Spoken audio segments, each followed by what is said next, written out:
This conference will now be recorded. Yes, sir. Okay, good. Let me see if everyone has joined.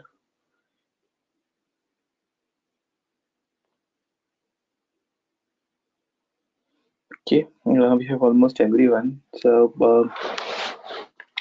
I hope you all had a nice week and you all have been able to do some practice. So before we start, are there any questions from your practice or any queries from the previous topic anybody would like to discuss?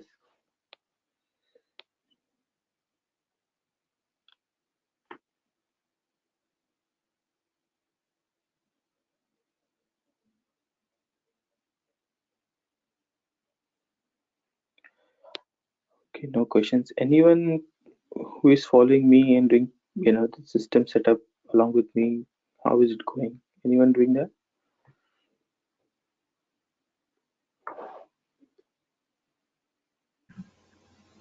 Just behind almost from 2 classes for him, but we are trying to reach you. I'm trying to Okay, reach you. okay, Arjun, that's fine.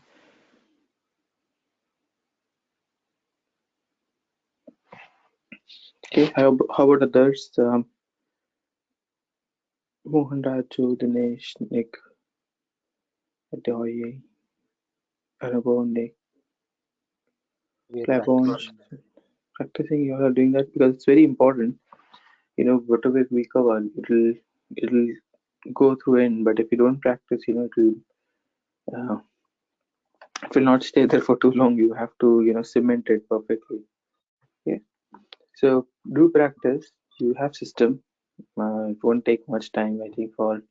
Uh, I think you can take. I mean, for 4 hours of a weekend, you can take just 2 to 3 hours to do the practice because theory you have already gone through. So make sure you are practicing whatever you have covered for that week, and these things will accumulate if you parked in for too long. Okay, right. So let's go ahead. So last session, I will take 5 minutes more to share my screen because it's still booting up. In the meantime, I'll give you a revision of what we have covered so far. Okay, in our previous session and where we are. So we have been mostly, focusing on master data since our previous session. So we started Metal Master. We listed all of the master data involved in EWM, and we would basically like to execute. Um, we would basically like to see how these master data are now used in the process. So um, in terms of master data, before we started master data, I think we completed all the structures. They are configured as per the warehouse layout. They're ready. So in terms of master data, I've created one material, extended one material to our warehouse. I will, uh, and what I will do offline, I will create more materials and extend them to our warehouse. In the worksheet, there are a list of materials that we are going to use. We'll be extending them. Then we spoke about storage bins. I will also go and create multiple bins, either Excel upload or manually for the different storage types. So that is also important before we start our scenario execution. Okay. Then today, so after we completed material master. So in material master we spoke about different level of data maintenance, which data is maintained and which uh, what level of data is maintained in which tab, and we also spoke about the different deployment options, how the master data integration would change. We are basically focusing on embedded EWM where it's a direct integration. As soon as you get a material, you can go and extend warehouse use. Okay. Then we quickly went through all the important fields of the metal master, and it will still, it's an ongoing task. We will continue doing that as and when we test scenarios. Okay. Then today, what do we start? Which master data we start? I would say we start with packaging specification. Okay, so packaging specification will cover your packaging material as well. Okay, so today we will discuss packaging specification, and then later on we'll also discuss the uh, if time permits, we'll also discuss resources. Okay, but I think packaging specification will also involve discussion around handling units, and we'll see how the handling units are created.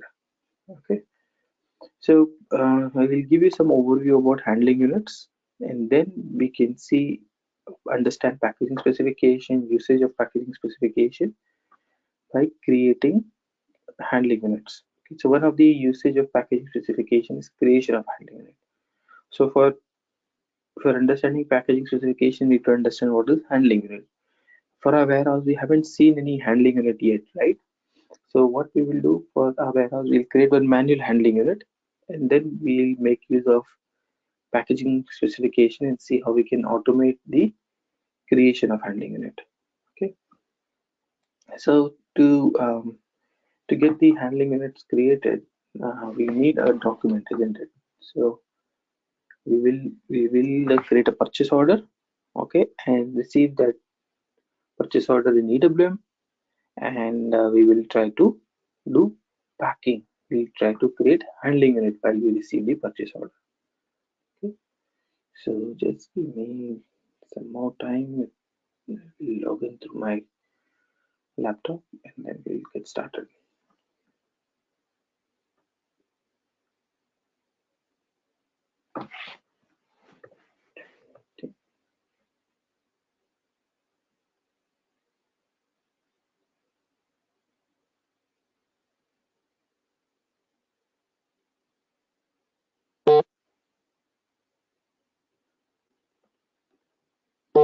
Okay, okay.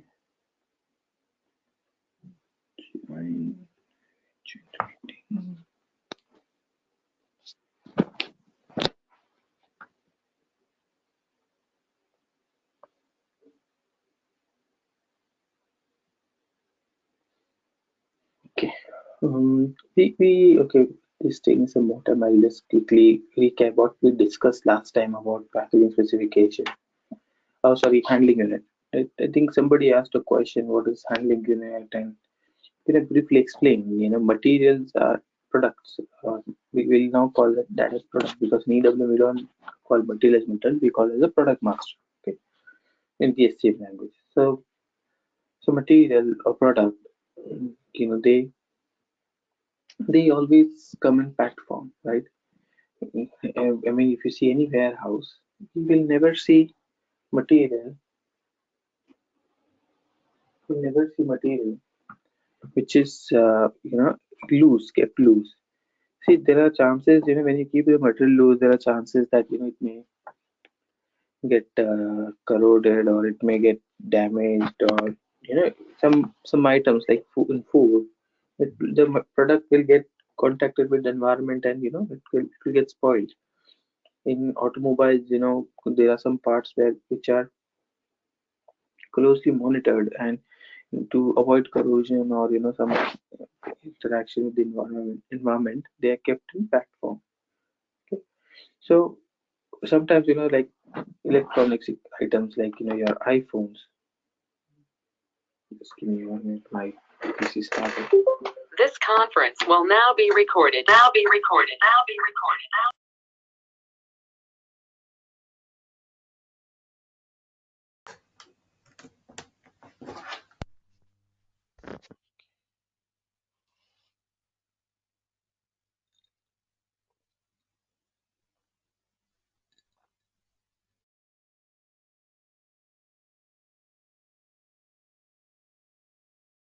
Admin, can you give me screen share, please?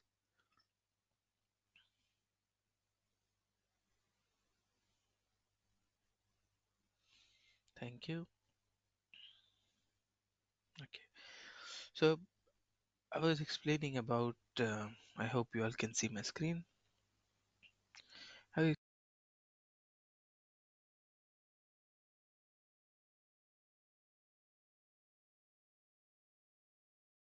Materials coming in packed form, very important, like for handling the product, for the based on product characteristic, and for several other reasons we need metal in a packed form. Yeah. It's packed in warehouse. I think you can see there are so many. We have seen it. When you get your packet from Amazon. Let's say you've ordered shoes. That box, it has a Amazon packing and it has some barcodes. That is nothing but the barcode is the handling unit number, and this is the Rohan, handling. the screen is not visible. Are you sharing the screen? Mm, I am sharing my screen. How about others? Can you all see my screen? It shows that I'm sharing. Yes. No, we cannot see your screen. Is anyone able to see the screen? Yes, Rom. No, Rohan. No, I can't see the Oh, screen. sorry. I will share again. No worries. I think entire screen. Can you see now? Yes, we can see. Yes, we can see. Hmm. So it's explaining about packaging, handling unit, just a very basic. This box is nothing but your handling unit, and this barcode is not your HU number. Okay. So handling unit is nothing but it's a combination of packaging material and material to be packed in a very simple language. Your iPhone in the box is a packaging. See, packaging can be in multiple levels also.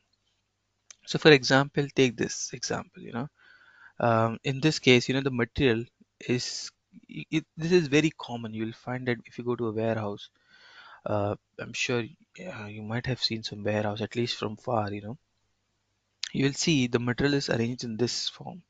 So this is a pallet, it's a wooden plank, and it's, we in industrial term we also call it as Euro pallet, and it has these boxes. So each box is also a handling unit, and then there are one, two, three, four, five, six, six, three, six, 6 and 6, 12. So there are 12 on one level, 12, 12, 24. So 24 boxes on one pallet.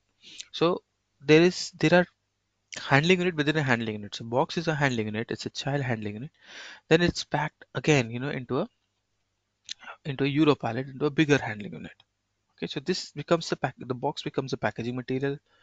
Okay, the bottom crate, or you may call it as plank, whatever, this becomes another packaging material.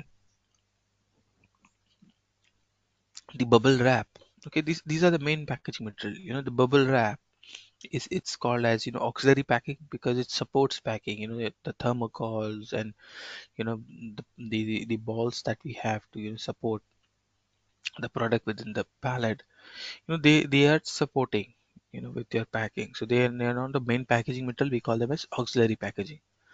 So sometimes you may have layers between them. You may have a layer, so you cannot directly keep material one above the other. You may have a layer between them. Okay, so you have different types of packaging in industry. So this is very common. These boxes are very common, and then you can also see, boxes. Without boxes also you can see material packed into directly onto these pallets. Okay, so for example, take example of engine. Mm, so you can see engine. So engine, it's packed. One engine is packed on a pallet. Okay, and then this pallet is then, it is screwed onto this frame, and then there will be a box above it. Okay, so sometimes, this is just one engine on a pallet. Sometimes there'll be 6, 8 engines onto the pallet. Okay, so these are packaging materials, and there'll be barcodes. Barcodes we all know now, we use in our day-to-day lives for scanning. QR code, we are very much used to QR codes, but in industry we still use barcodes. I think soon we'll get QR codes as well. So barcodes, you have the handling unit number, you scan. By that way, system knows which material and how much quantity you have stored in that. So you don't have to always mention. For example, here, if you scan the barcode, system knows there are 12 boxes, sorry, 24 boxes. In those 24 boxes, there are, let's say, 50 pieces. Okay. So system knows all this information just by scanning the handling unit number. Okay.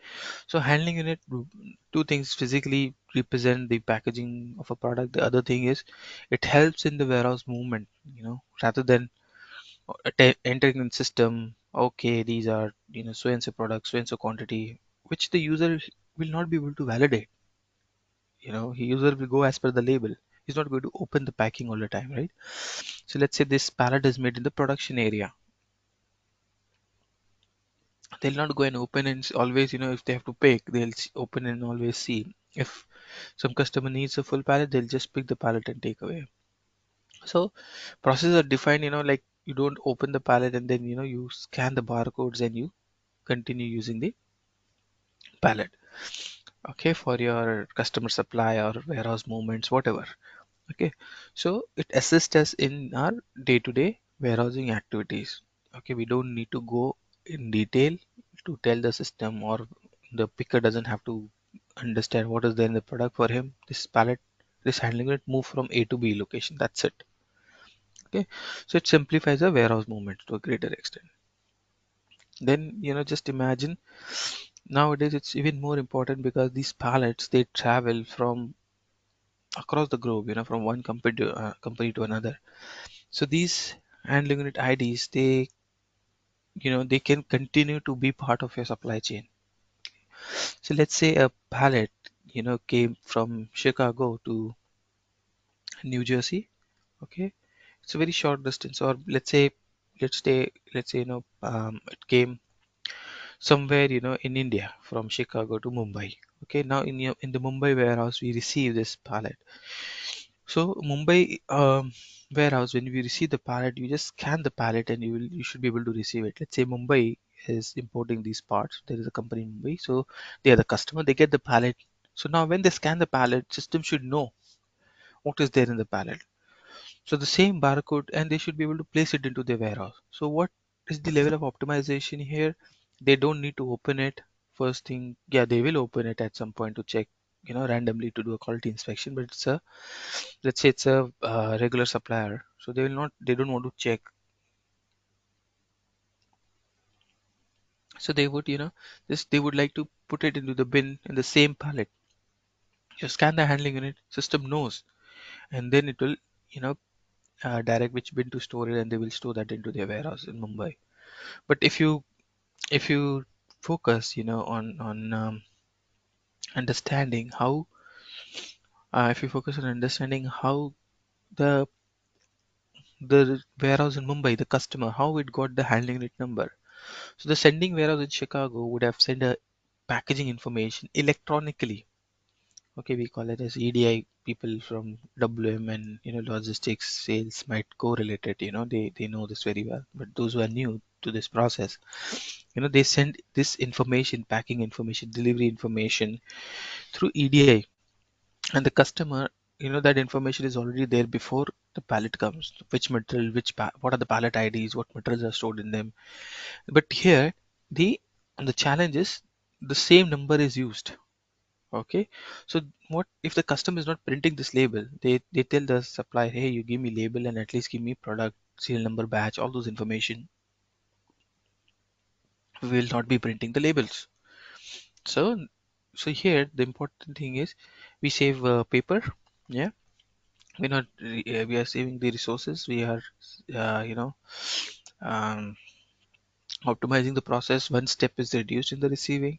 Okay, so this pallet, when it comes, that the handling unit number is already there.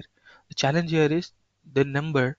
See, I have a handling unit number 1001. The customer should also receive the same handling unit number. But just imagine the customer is also building handling units. The customer in Mumbai is also building handling units. So they may have they can also have 1001, right? So what we do, there are, some standards like SSCC, which make sure, the number, wi- the customer will, Mumbai customer will tell the Chicago vendor, hey, you send me the pallet. The pallet number should be SSCC. That means SSCC full form is Supplier Shipping Container Code. That's a standard. That means, you know, this number will be unique across the globe. So the companies that are, they are creating handling unit as per the standard, their numbers are unique. So when we create a handling unit, we'll create a number. But if we create a number as per SSCC standard, that number will be different for each customer. So if the Mumbai customer creates a handling unit, they will never use the series which the supplier used. Okay, so every company that registers with SSCC, that organization, they get a unique code, and then they create their own numbers. Okay, what it ensures that the numbers are not duplicated across organizations. Okay, so we'll also see handling units generated by this SSCC codes. So these SSCC codes are very important nowadays because there's so much global movement of products, and just imagine on the receiving side, if you don't get this handling information, you have to do a repacking, you have to print a label. It's not efficient, takes a lot of time. So the same number from supplier should be reused. The number will be a SSCC number, a unique number for that pallet, and the companies that adhere to those who have registered to SSCC, they get their unique IDs, and by that way, system ensures that by that way, in the supply chain, we don't have duplicate handling unit numbers. Okay, it will be just one handling number. So before we see all these things related to handling unit, let's start with very basic. Let's create a manual handling unit. Okay, so what I will do, I'll show you one handling unit, how it is created in system, and we will continue to create more handling units through automation. We will use packaging specification to help us automate the handling unit creation.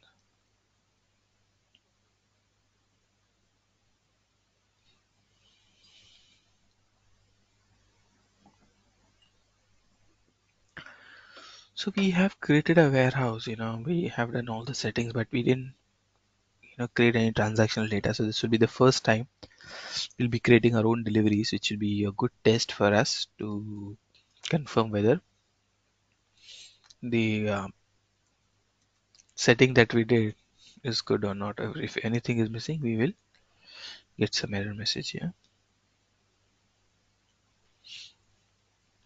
So we'll go with a purchase order first.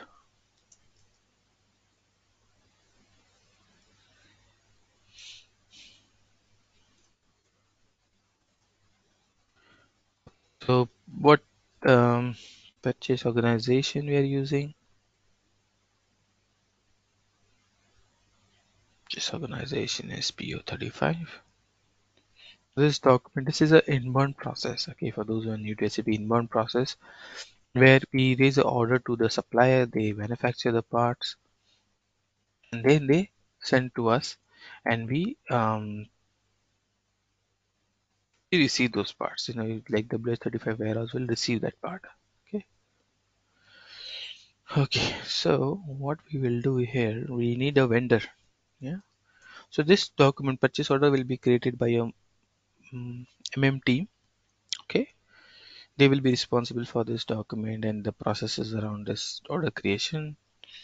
Okay, let me see. Okay, there's a supplier. What I will ensure that it's extended to our to our purchase organization.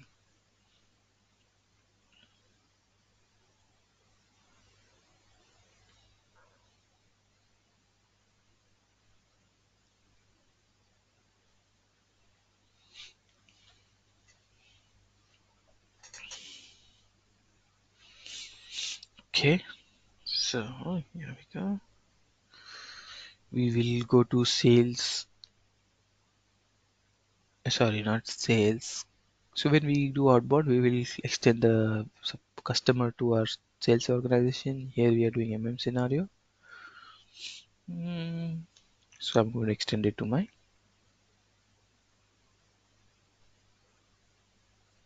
role, which is FLVN C1. We FLVN 01. Okay, purchasing time,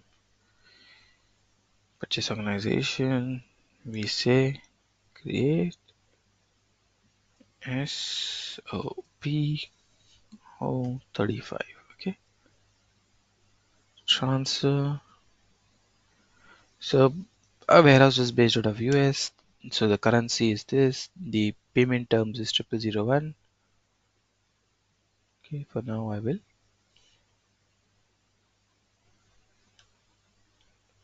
just maintain these details. Okay. Other details are not mandatory. So company code we are using 1710. So that's not a problem. 1710 it will be already extended because it's a standard SAP supplier. Are we getting any error?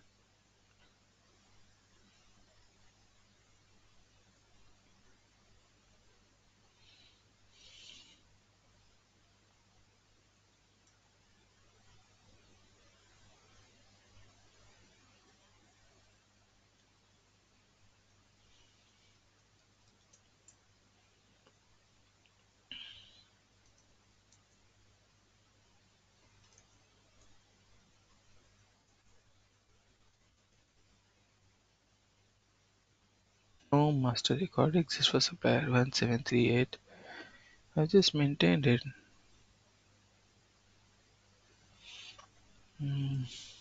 Haven't I saved it?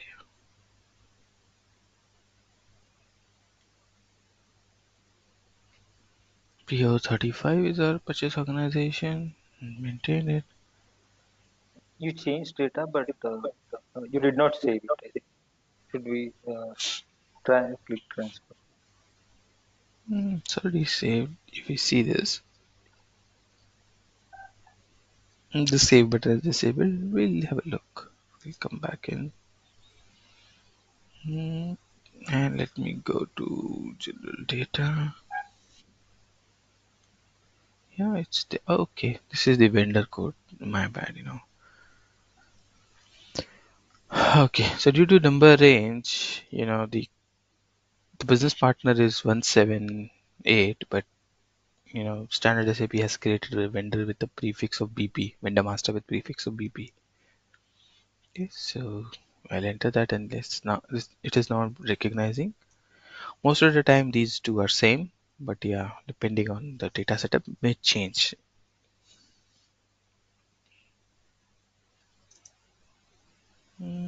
Let me see just 10 pieces for now.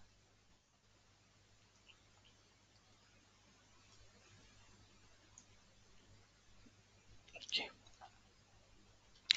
So we entered, which material, 10 pieces, how much quantity, value, which plant and which store location will be receiving it. Okay.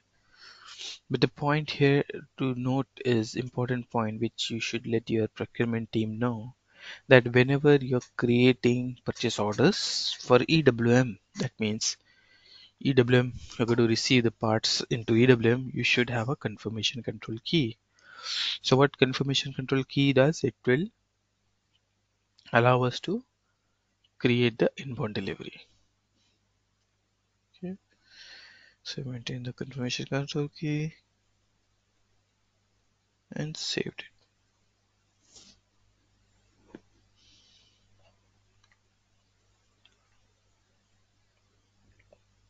So here we go.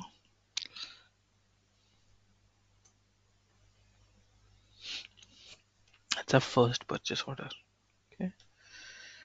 So whenever there's a purchase order sent to a supplier, they will get the material ready and they will send us a message, right? That electronic message I was telling you, that these materials we are dispatching in so and so packed form, right?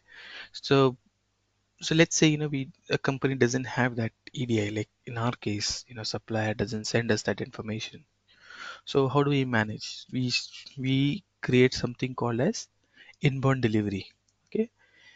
So VL31N, this is the transaction we internally we will create the shipping notification that so and so material is coming from so and so vendor. Okay, so this is a date that is supposed to come. It has already been dispatched. So this inbound delivery, why it is important for EWM? Because See, EWM should have the information, right? Which material is going to come, which quantity. So when I receive this material, system should, I cannot receive anything, right? Whichever, whatever things, come to my warehouse door, I cannot receive them. I need the warehouse team needs some reference document, right? Who ordered the part, what was the quantity ordered, and, you know, there may be some batch information, some of the other information which, we have ordered to a supplier and they've sent it, which they'll check and they'll receive. Okay, like that, they cannot receive anything, right? So this purchase order is a reference document for the supplier, and this inbound delivery is a reference document for the warehouse. That so and so material we have sent and you will get at your warehouse.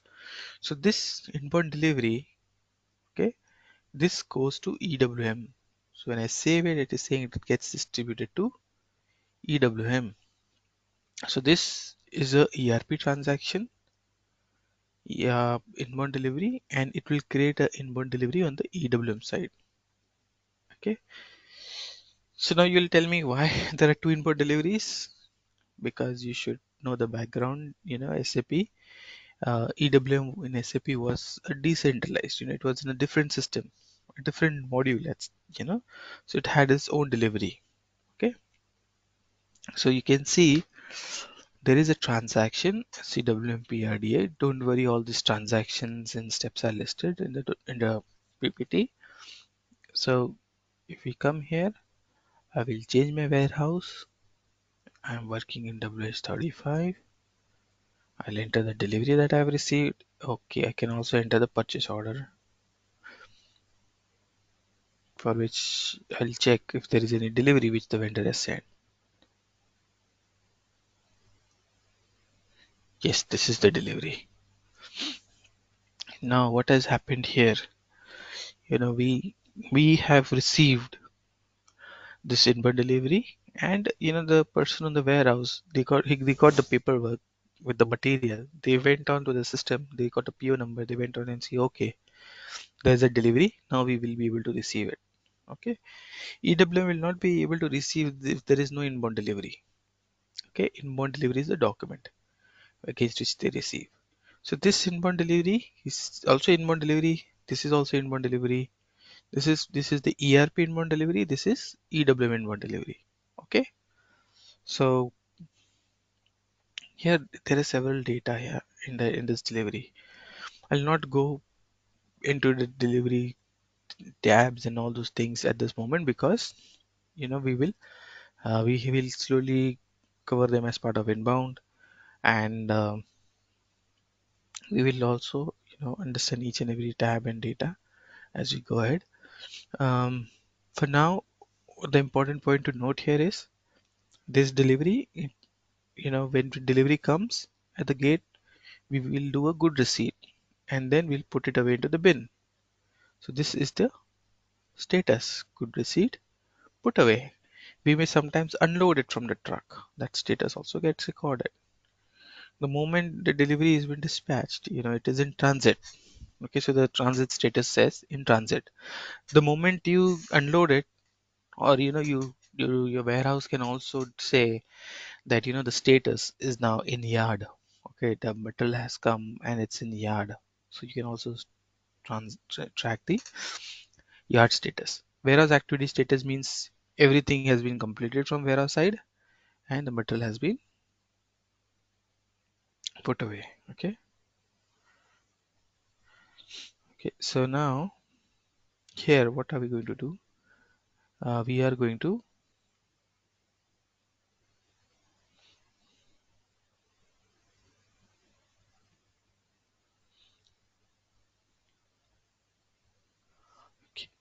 see here we are going to receive against delivery. But this delivery, all the IDs are the item data. You can go through several tabs. We'll come back to that later.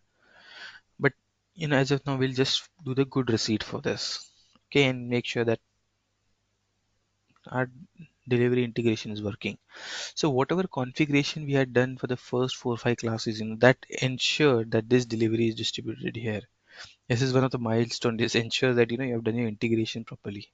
Okay, we do get errors if in case we have missed something. Okay, so now we go to the change mode. Okay, and I will do a check. See, it is appearing as blocked, red status. I'll say, what is the issue? This is a check. So it is saying goods movement bin not determined. So the first time you create a warehouse, when you're going to receive it, where do you receive it? Where, so the next step is to post the good receipt. So this is the warehouse. Where do we receive these parts? Okay, so we are going to receive them here, right? I'm going to unload them here. I'm going to post a good receipt here and then take them to this bin. Okay, so this bin where you are going to receive, system should automatically tell, right? That automatic setting we will do as we go ahead. But for now, what I'm going to do, I'm going to enter it manually. Say you do goods movement in this bin, gr dash hyphen zone. Now you'll ask me, but we did not create this bin, isn't it? So let us create this bin first and then come and maintain. So revision of our bin creation, session. We create bin in LSO1 SCWM LSO1 transaction. In the bin, we enter storage type. So what storage type GR zone belongs? It's a staging area, which is 9010. Okay, and there is no section search here. There is not maintain verification field for now. Just simply create a very basic bin without IL stack level. It's just one bin. Okay. Then if you remember, I've told you when as soon as you create a bin, immediately your hand should go to the command and you should enter the sorting transaction. You should never forget this. Okay. And then activity area 9010 execute. See, all the activity areas will be assigning. Okay. So we have already created activity areas for all the storage types. So see, whatever settings we have done now, it is really helping us with our process execution. And here I'll enter the bin now to recognize. I will save it as turn to green. So perfect. So now we have created a delivery. Now whenever delivery is created, so this is one flow, one direction of flow. We have tested that this delivery in EWM came from ECC. Okay, so the deliveries are integrated properly, right? So delivery is getting distributed from ERP to EWM. So that check is done. Okay. Now I will post the good receipt. That means we are receiving the stock. Good receipt metal document will be posted. We are receiving the stock. Okay. So just remember one very, very basic important thing which you should never forget. Okay.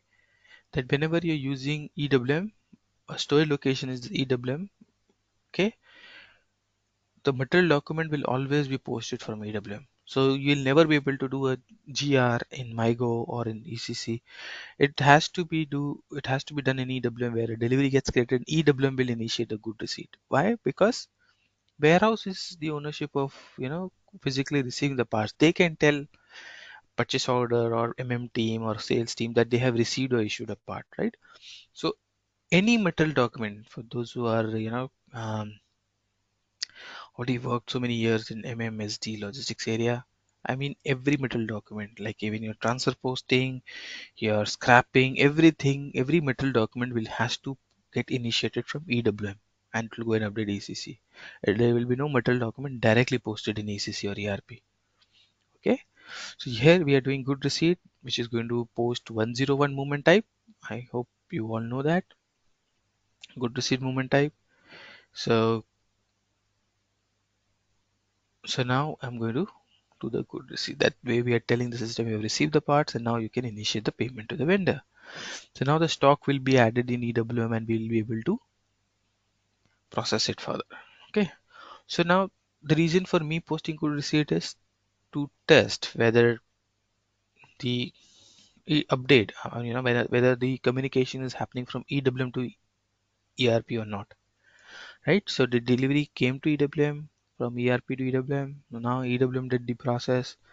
The good receipt should go and update ERP. Okay, so this is the inbound delivery.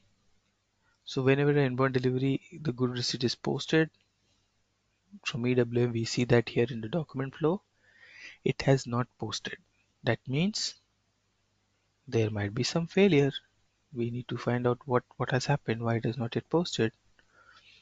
So what happens, we discussed, in our initial integration session, there is a QRFC setting between ERP and EWM, right?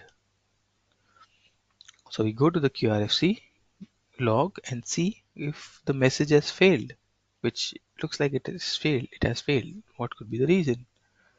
Let us find out and let us resolve that error. Okay. The transaction to see the Q errors is SMQ2.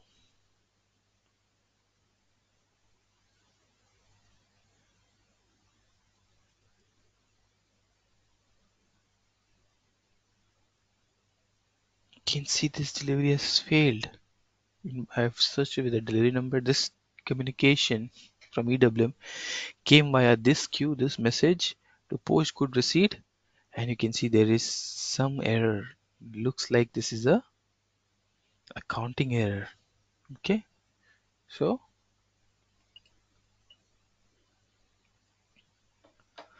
this is I think looks like this is the first receipt which is posted in this system in this financial year. So this is the finance error. Okay.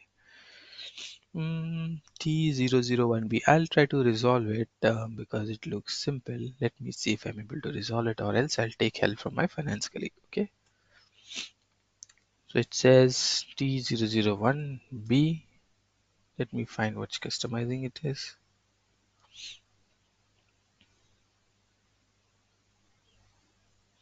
Ideally, if you get this error in your project, you need to go and ask your finance team to look into it. Okay. So it is saying period is not open. Okay, so let me try again.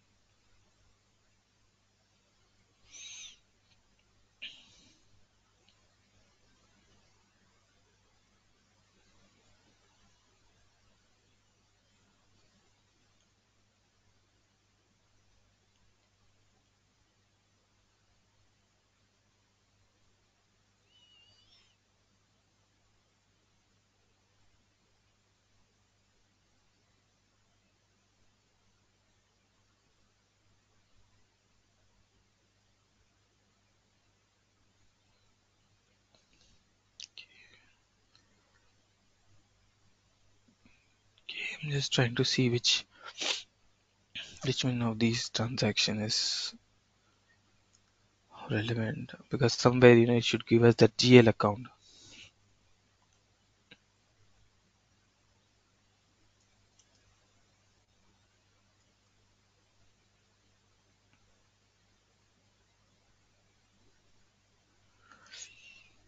Hmm.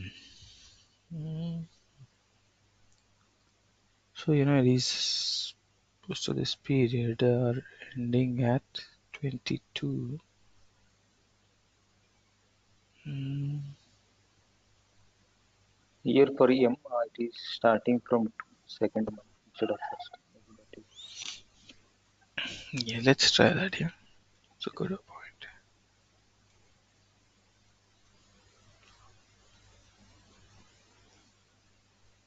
Okay, so what we will do, we will try to reprocess this queue. Okay, let's see if it gets resolved. So the finance team has made the setting. Now let's say we have to push the data. Now see, it went away. Thanks for helping me out with this. So now what we will do, we will go and check whether the material document has been pushed or not in the delivery. So everyone have their own way of checking. I generally prefer to go here before going to the delivery flow. I prefer to go here. Here the status is C, that means completed. And then I go to document flow to see the exact document. So this material document was posted, but it was posted from EWM. Okay. So you can see the EWM plant, story location, everything, quantity, material, everything as part of the inbound delivery was picked up. And once the product was physically received, it was updated in the delivery. Okay. Now,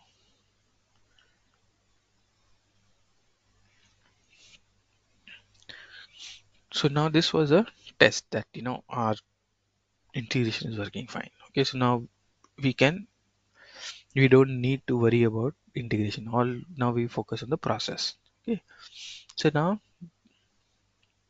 this delivery is created. Let me go back to EWM inbound delivery, and then I will like to show you what handling units are. So this is the delivery. Okay, now in this delivery I want to do the packing. Okay, so I will be able to do the packing only when I reverse the good receipt. So I'm going to reverse it. Okay, so this metal document which was posted with 101 movement type, there will be a reversal now posted to 102 movement type. Okay, so as I said, everything, this is 101, everything will be initiated from EWM. The reversal also got initiated from EWM, and then you can see the status would again change back to A, or if it has failed, we'll again see what is the reason for failure.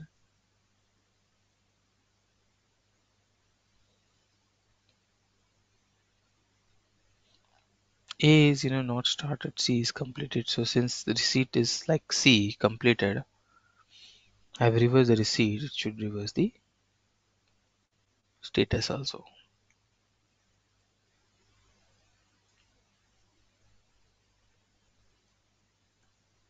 I hope I have saved it.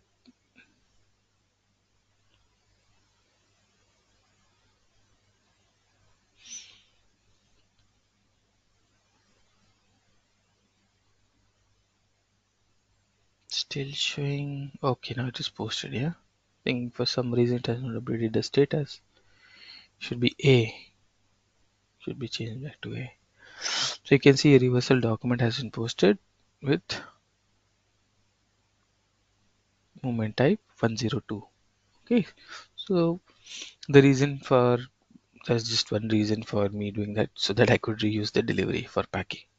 Okay, now so see there are instances how you create packing.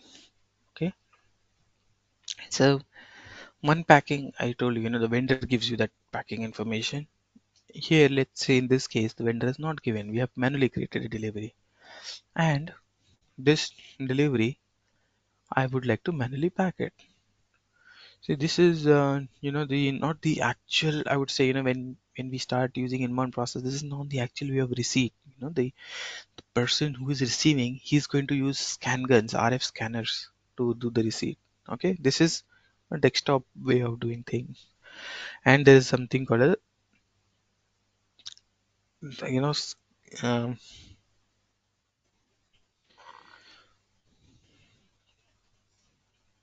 mobile way of doing things. These are scanners. Okay, so the warehouse guys, they don't use you know the desktop. So if they are moving in the warehouse, you can see this guy is scanning the barcode, and then there'll be screen presented, and he's going to post the good receipt.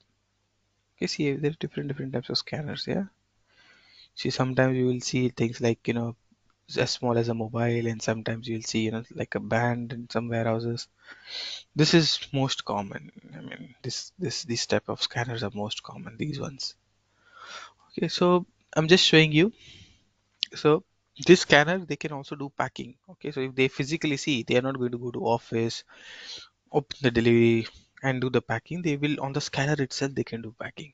Okay, all the transactions which I'm showing you here are all possible through scanner. Okay, another point you should keep in mind, EWM users, they are not going to use desktop.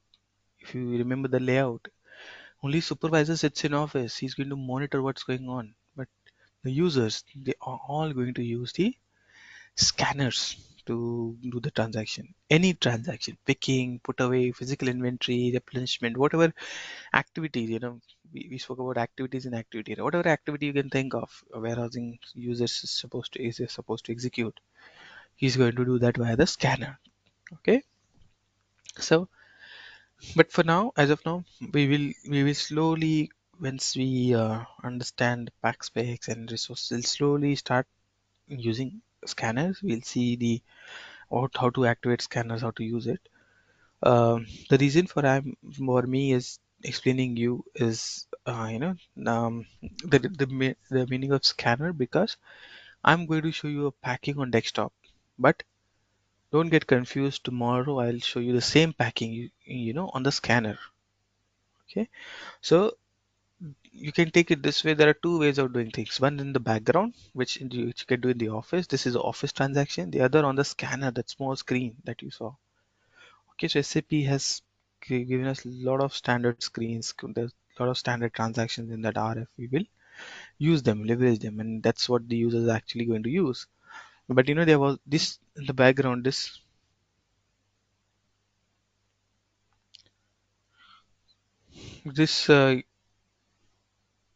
you know this is like a background transaction. You know, so what when you do the scanner, this is what automatically the GR will be updated here from the scanner. The put away will be done, packing will be done. Okay. So we will see the desktop way. We should, as consultants, we should be aware of both the ways. Okay, because if there is some issue in the scanner, some they are getting some error. You will not have scanner. Let's say you're sitting in offshore office in Mumbai or Bangalore. You will not be able to see the scanner. You should be able to do replicate the same error through desktop, or the supervisor will try to do it through desktop to see what's wrong. Okay, so now in this desktop transaction, I'm going here and saying back. Okay, so now I would like to pack it here and create a new handling unit. Okay, so I'll take a pause here. Are you all with me? Any questions, guys? I hope you all are getting what we are trying to learn here. Yeah, yes, Rohan. Just small doubt. So ideally, we should receive this handling unit information from vendor, but currently we are doing it manually. Is Yeah, this thing right? Okay. yeah, that's correct.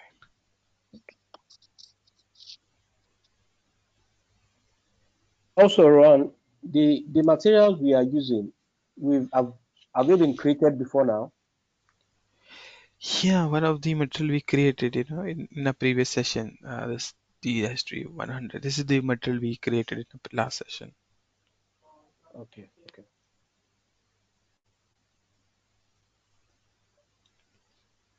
Okay, so let's proceed. Let's go ahead, and now we will go and pack it. Okay, so now see, we created a material, but we did not create a packaging material, right? So for creating a handling unit, we there were two things, right? The box, the cardboard box, and that Euro pallet on the wooden plank where the material was kept. So those materials have to be created first. Okay. So for example, this Euro palette is already created in the system. So let's say I enter the Euro palette as packaging material and click on execute. So you can see getting some error that issue type does not exist in the warehouse. Okay. So let's look at this Euro palette and understand this packaging material first before we go and create handling unit. Okay. So we'll see this packaging material master data, and then we'll resolve this error. It is a functional array, and then our expectation is entering the packaging material. I should be able to create a handling unit here. Then I'll pack the material into that handling unit. Okay. So Euro pallet, a packaging material. So for packaging material, what all information is required? So generally for packaging material,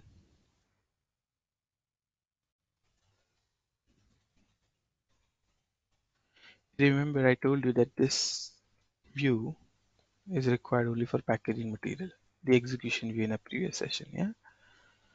So this is the view which is important for packaging material, and the other view which is important for packaging material is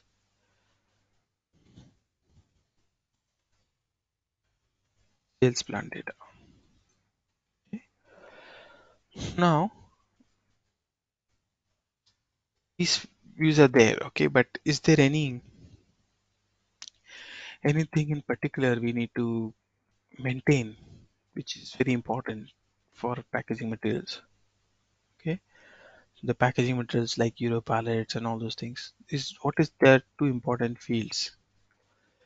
Two important fields here is, in this case it is packaging material type in the sales plant view, and in the WM packaging it's a HU type. So these are the two mandatory fields. Okay, see, I'm not saying these are the only fields. There are other fields also, like we need to know the weight, how much weight it can sustain, maximum weight it is allowed, what is the dimension. So if you try to pack a product into a packaging material which is which does not fit, then system should give an error that you're trying to pack a material which is greater than the length of the packaging material, right? So we put the dimensions, maximum weight allowed. Packaging material can have these kind of characteristics, right? Maximum volume allowed. So now, so what are these packaging material type and HU type?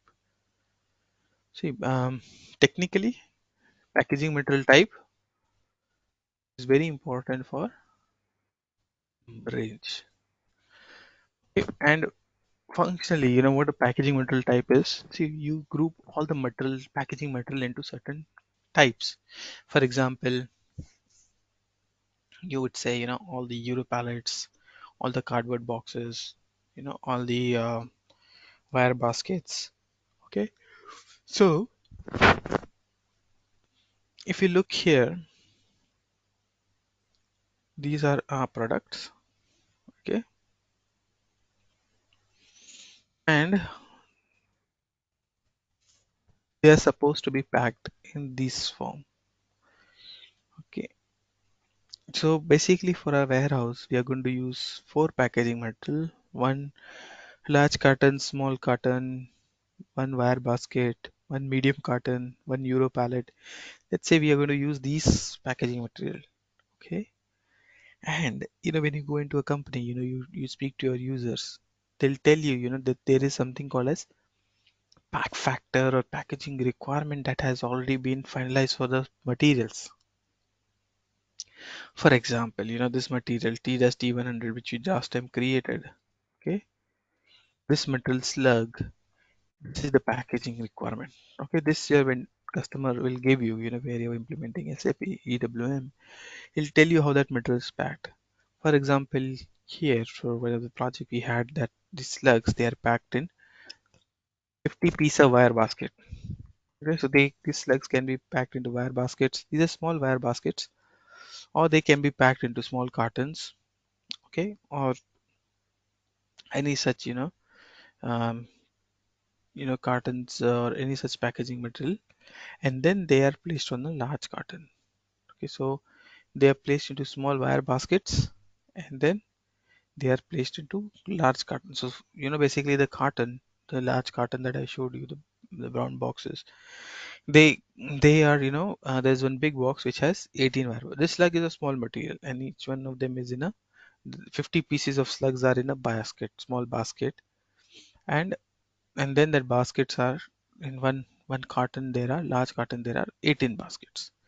So basically here this material is a two-level packing. First level we are packing 50 pieces into a basket, and the second level is we are putting those baskets, 18 baskets into a large carton.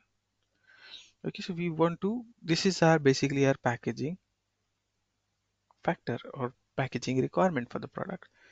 So every product generally, will have some of the other packaging requirements. See, the packaging requirement depends on the product, depends on the company, depends, how they would like to store the product, handle the product, yeah, how big it is. So they will give you this information, packaging requirement. Okay. So here, if you see now, we would, let's say the supplier has not given us this information. I would like to pack 50 pieces into a wire basket, first level of packing, and then 18 baskets into a carton, large carton. That's what the packing requirement is there for this product. So now coming back to packaging material. So these are the other packaging requirements. Some products will come loose, some will come directly into cartons and we will store them. Some will come into large cartons, medium cartons, some are two levels, some are one levels. It all depends how you have, or what kind of um, company you're working for, what kind of products are being handled. Okay. So coming back to this two important fields, packaging material type, it groups all these types of packaging materials together. So today, we will look at packaging material wire basket and let's say the large carton, yeah, and underscore L. So this number range comes from this packaging material type, number range of the handling unit, and there is something called as HU type. Okay, so this HU type brings warehouse controls. So we will test these controls when as we go ahead. But what warehouse controls are these? See, basically there will be controls like when you pack a product in place. So as I told you, system will check whether the maximum weight is allowed, volume is allowed, and all those standard checks will be there, right? But from a warehousing perspective, we need some more checks, right? More controls in place, more validations. Like for example,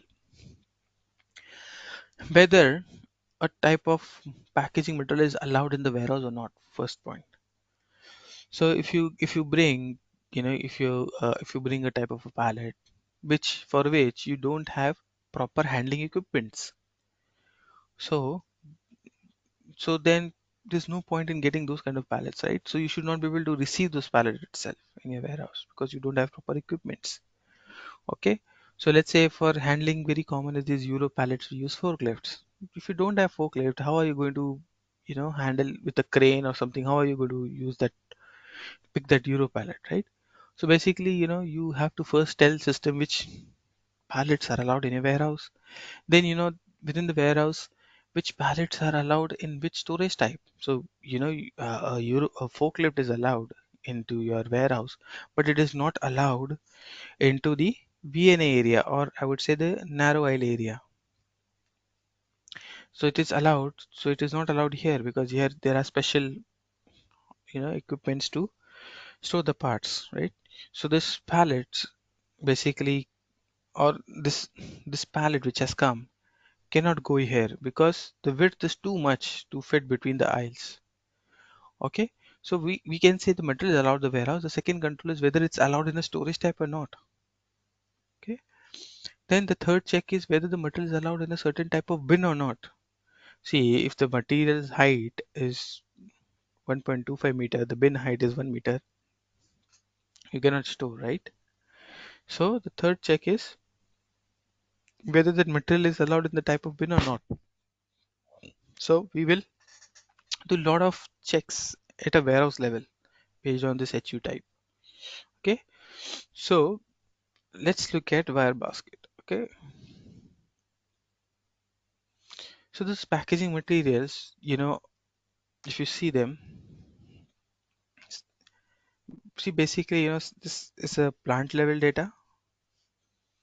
Okay, this is a plant level data. This is a if you remember, the warehouse packaging views at client level. Okay, sales plant level data is at sales org and plant level, but this data, this packaging material is also at client level. This field is the client level field, the packaging material type. So if you go here, let's look at the packaging material, let's say wire basket.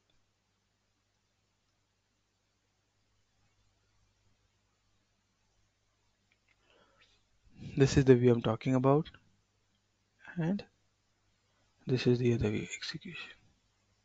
Sorry, packaging. So I'm not going to, when they are client level, I'll not maintain anything. Still you get this tab, right?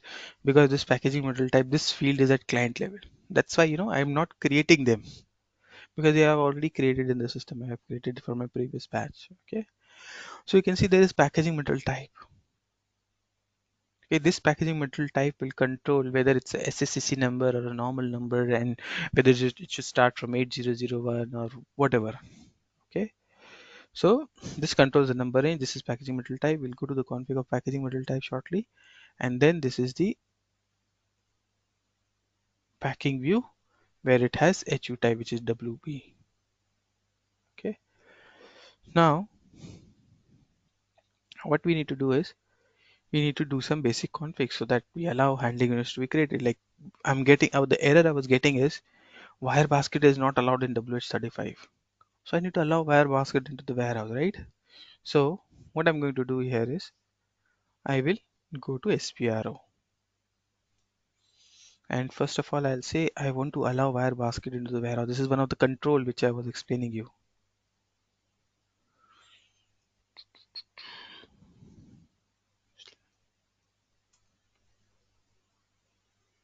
So we say what the packaging materials that we are going to use are basically, there are few more: carton small,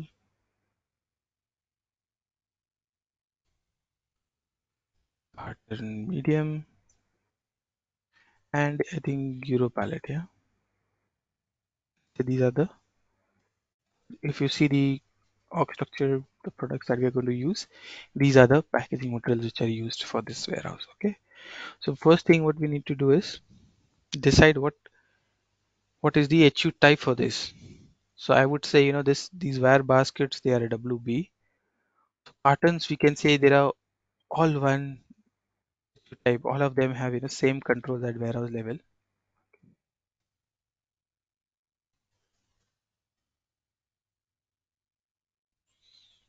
Okay, so all controls same at warehouse level, or else I can say E1 for Europe. I will say, they have different sizes, so I want to have different controls.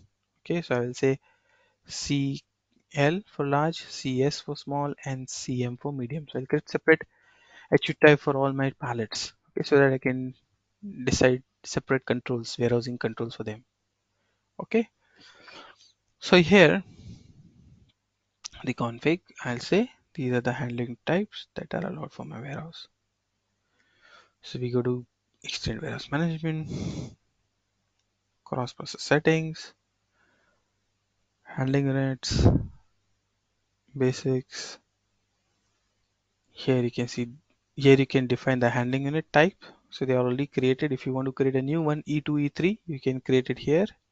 Okay, you just need to go and click on the documentation, go here and create your handling unit type. So here you can see WB, CL, CS, all those are already created. Yeah, see, wire basket is there, and some of my students have created their own wire baskets and HU types. Yeah, so you can also create your own. Then this is where, after creation we say if they are allowed for a warehouse or not. So here I'm going to say my warehouse is WH35, HU type WB, it's allowed. And then, there is like HU type group of HU type. All the HU types can be grouped together. So I'll say it's a generic group. Okay, for all of them I'll do a generic group. WH35. which is wire basket. Now I can do a large carton,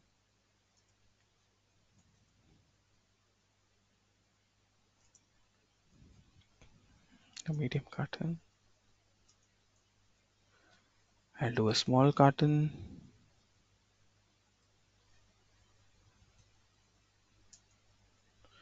and then I will do a Euro pallet. Even. So these are all the HU types which we are allowing for a warehouse. Okay, a very important config. Now we also need to see this packaging material type and the handling unit number ranges, right? So the settings you can find here in external ID field. So here if you see, assign number range to each packaging material type. So the packaging material type is WH35. It's YNO3, right? If you remember in the master data, it has YNO3. So you can see that interval is 0, 1. Okay. So I go and maintain the interval here, which is WH35 at a warehouse level. What interval I'm going to use? 0, 1 is this. So my handling units will start from 8 series. Okay. So now basically let's take example of um, you know the some products which will have SSCC. So here the SSCC number ranges are maintained. Okay, and you can see this is where you say that this is the unique code for your company which the SSCC organization gave you, and this is the number range. A different number range is used for SSCC. Okay, so here you can go and maintain the number range for SSCC, which is at client level. Okay, so if you want to use SSCC, then you go and maintain the SSCC number packaging material type here. In the packaging material type, you can say that it's a SSCC. So for the warehouse WH35, see SAP gives you all the standard material types. You can use any one of them.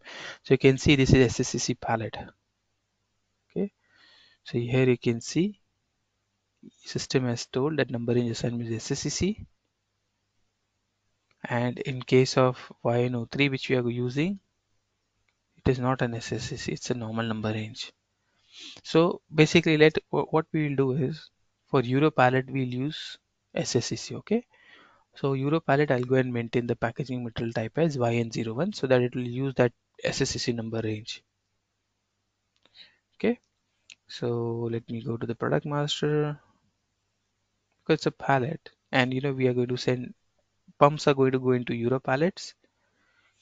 So basically our customer, let's say, has requested us to send it into SSCC code number range. So whenever we test our customer process, outbound process, we'll see it is packed into, oh, it's already there. YN01 is already there. So it will create a SSCC for Euro pallets here. We will create one to see SSCC number here. We'll not pack it, but we'll see how the number is generated. Okay. So we did important settings here. The settings that we did is allowed the HU types for a warehouse. We saw the packaging material type and the number range, whether it's SSCC, that global number range, your globally unique number range, or it's a normal internal SAP number range. Yeah. And then we went on and reviewed the number range for a warehouse. Okay. So let's come back here to the, okay.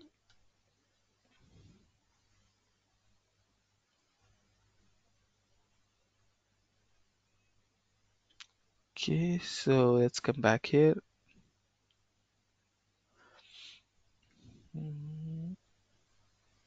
And say wire basket first. Okay, now I'll enter wire basket, click on execute. You can see it has taken our first handling unit. This is nothing but a handling unit created with packaging material wire basket. Okay, and you can, so what we said, we are going to pack 50 pieces into one, 18 pieces into one, and then we'll pack 50 pieces into one wire basket, and then we are going to pack 18 wire basket into a carton. So here, as of now, I have just 10 pieces. In my next delivery, we'll create a bigger delivery. Okay, but let us see whether I can create cartons or not. You can see carton, carton is SSCC. See, it's a big handling unit number. Okay, same like Europe. That's how the setup has been. So now what I will do, very simple, I'll pack the material into wire basket, and then I'll put the wire basket into carton. This is what packing is all about. That's it. I save it. This handling unit gets created. This is our first handling unit for a warehouse. Done. So we had 10 pieces into wire basket, one wire basket carton. This is just a sample packing. Our main packing is 50 pieces into wire basket, and there will be 18 wire basket into a carton. Okay, are you all with me, guys? Yeah, Rohan, say for example, we have done a wrong assignment of HU. Then how do we undo these things? The factory. Let's say you want to repack, right? Yes, yes. Okay, so how do we repack? So for example, I want to delete this. I'll say empty, right? Now if I want to remove it from this, I can also drag and drop. Yeah, I can just say remove it from the palette. Done. It got removed. They are empty now. Okay, I'll not save it, but this way you can also delete them.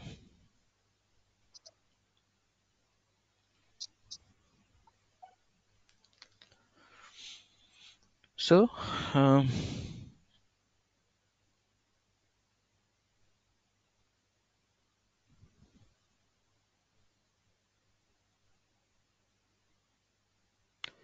so this is how we work with handling units. Okay, so now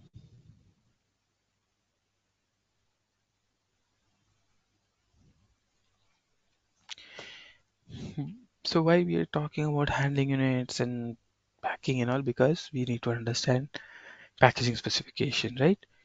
So now let's move to the our main topic for today, which is packaging specification. Okay, um can we take a quick break? It is almost half time now. Shall we come back in 5 minutes? Is it okay with everyone? Okay. Yeah, okay. Okay, let's come back in 5 minutes then. Thank you.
Okay, shall we continue now?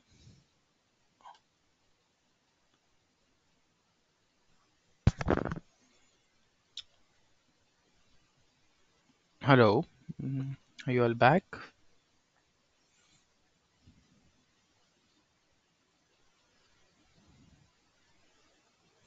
Hi Ron, good morning. I'm here. Let's confirm for this. Okay.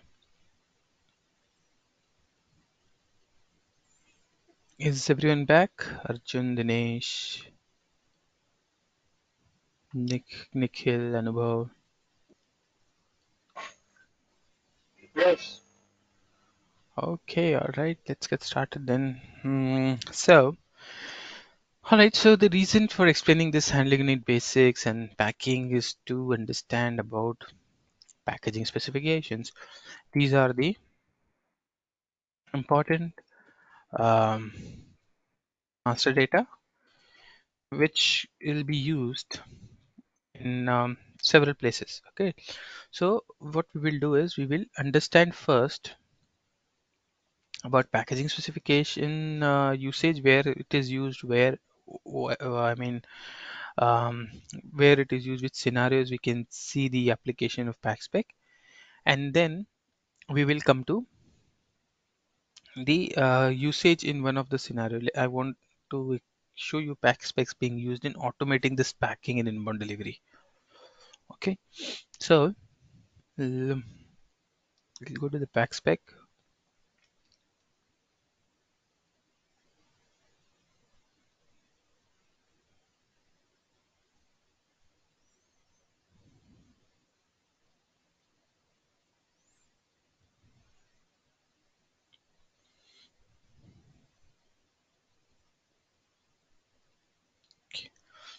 So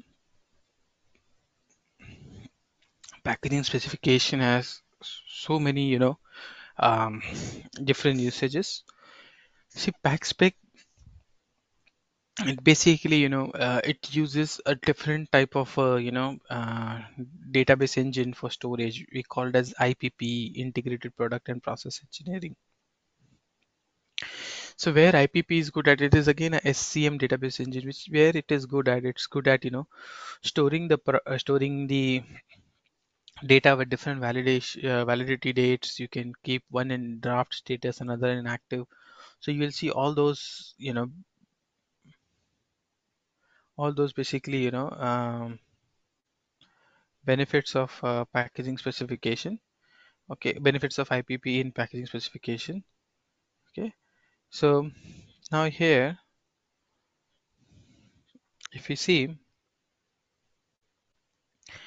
in this packaging specification, um, we maintain different usages. Okay, so packaging specification was, also supposed to be used by SNC and SPM, and you can also send it to another system. Okay, if you want to send the pack spec from one SAP EWM system to another, that also is possible. We don't do that very often, but that is also possible. So there are some benefits or some usages, like first one we are going to focus today, which is in inbound delivery or ASN, automatically creating of handling unit. So the packaging that we did just now should be automated, right? So for example, the supplier comes and tells us, hey Rohan, you have asked us this EDI inbound delivery, we cannot give that, but our packing is always the way you want us to do. Okay, so I'll say, see, there are two things, if they are not giving me a EDI or a message with all the packing information and the handling unit numbers, if they're not giving those information to me, then I'll say okay, but at least you pack the material that way.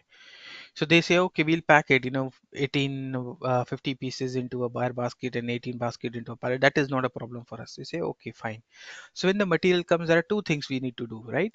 One, we need to pack it. Let's say in this case we got 10 pieces which was not packed. Supplier did not do anything, they were not capable, they are small vendors. So the first thing is packing. The other thing is printing of labels. So now, packing is a tedious job. You can see if I get so many wire baskets, so many, a person almost 2 hours he'll spend up doing packing. Okay, one item at a time, one at a time. And if the customer has sent us 20 pallets, taking 50 piece packing one by one, it will take a lot of time. So one thing which we can automate is the printing of labels. Definitely we need to do that. There's no option. We can print it in single per HU or a group of HUs. That's not a problem. We have to live with that. But at least we can automate the handling unit creation. So what PackSpec, one of the uses of PackSpec is you maintain what is your pack factor, or what is the packing requirement in the PackSpec, and system will and you activate it, and system will automatically pack the handling units. So I'm going to put my pack factor, and then I'll create a delivery with more quantity. You will see PackSpec is automatically going to pack the material into handling units. Handling units will be automatically created and they will be automatically packed as well. So that's where this master data is used. So packaging specification, as the name suggests, it is storing all the packaging related requirement for your product. Okay.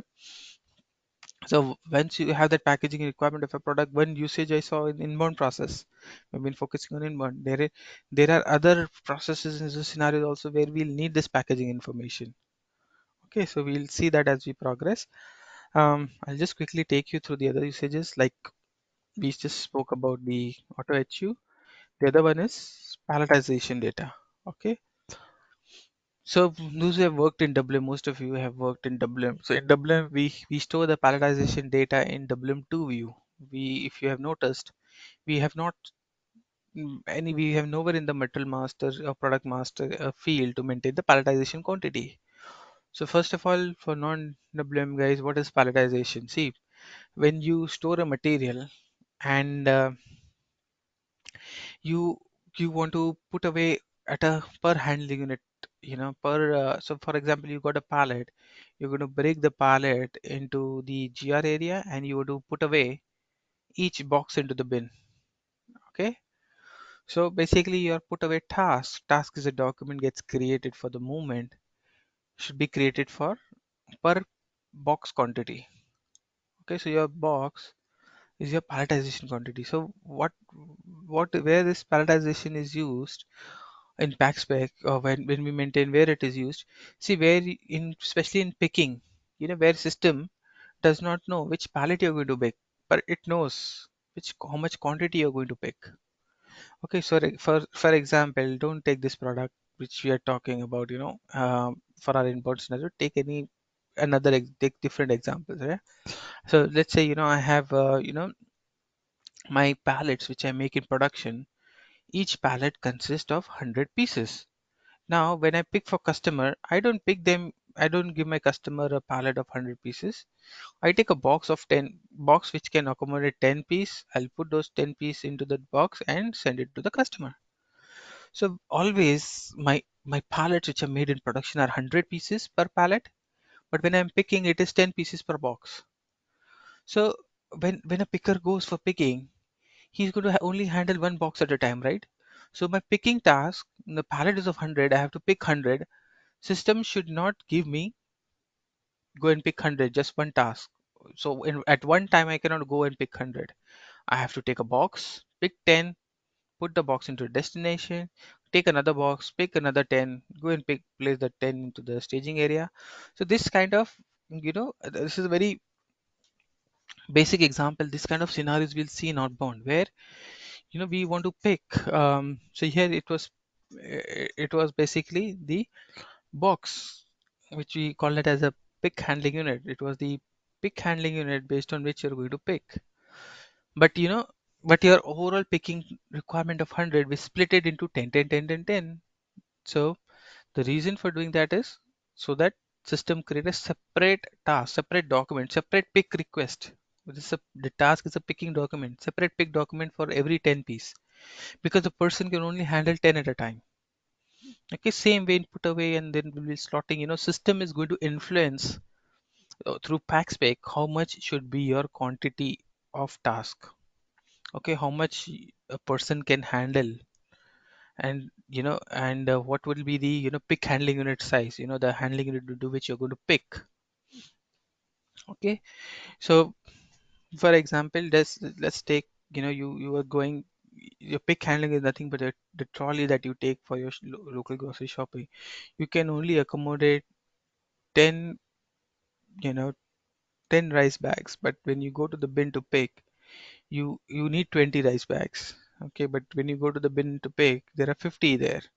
So you will take a trolley and pick your 10, and then you put it in your car. Again, you take a trolley and then you again pick 10, right? So these are separate requests for 10, right?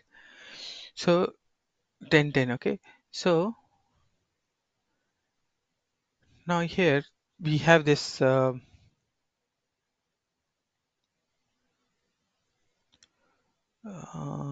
are we?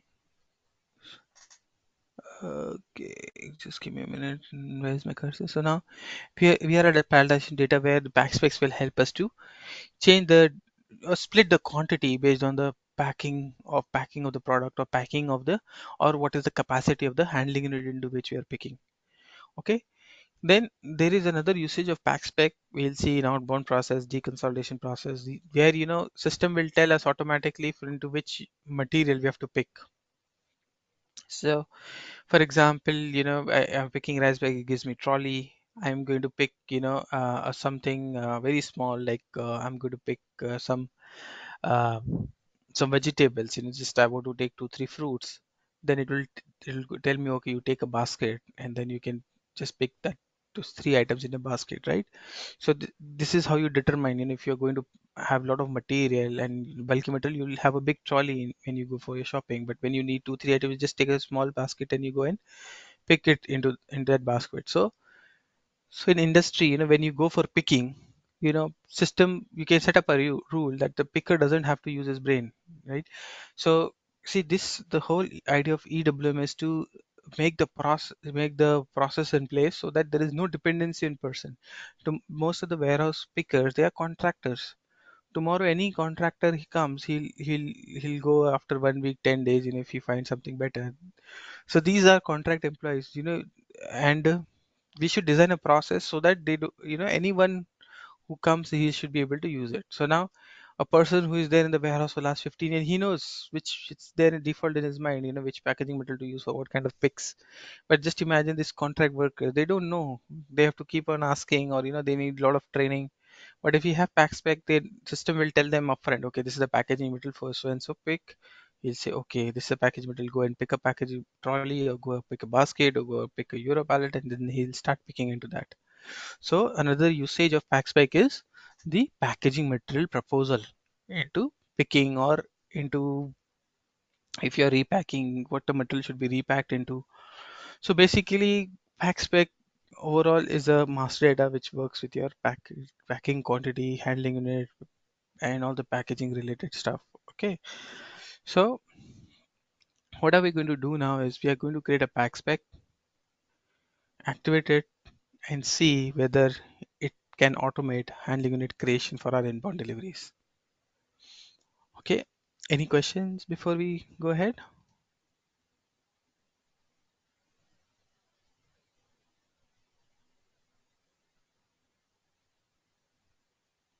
No, Rohan. Okay. Okay,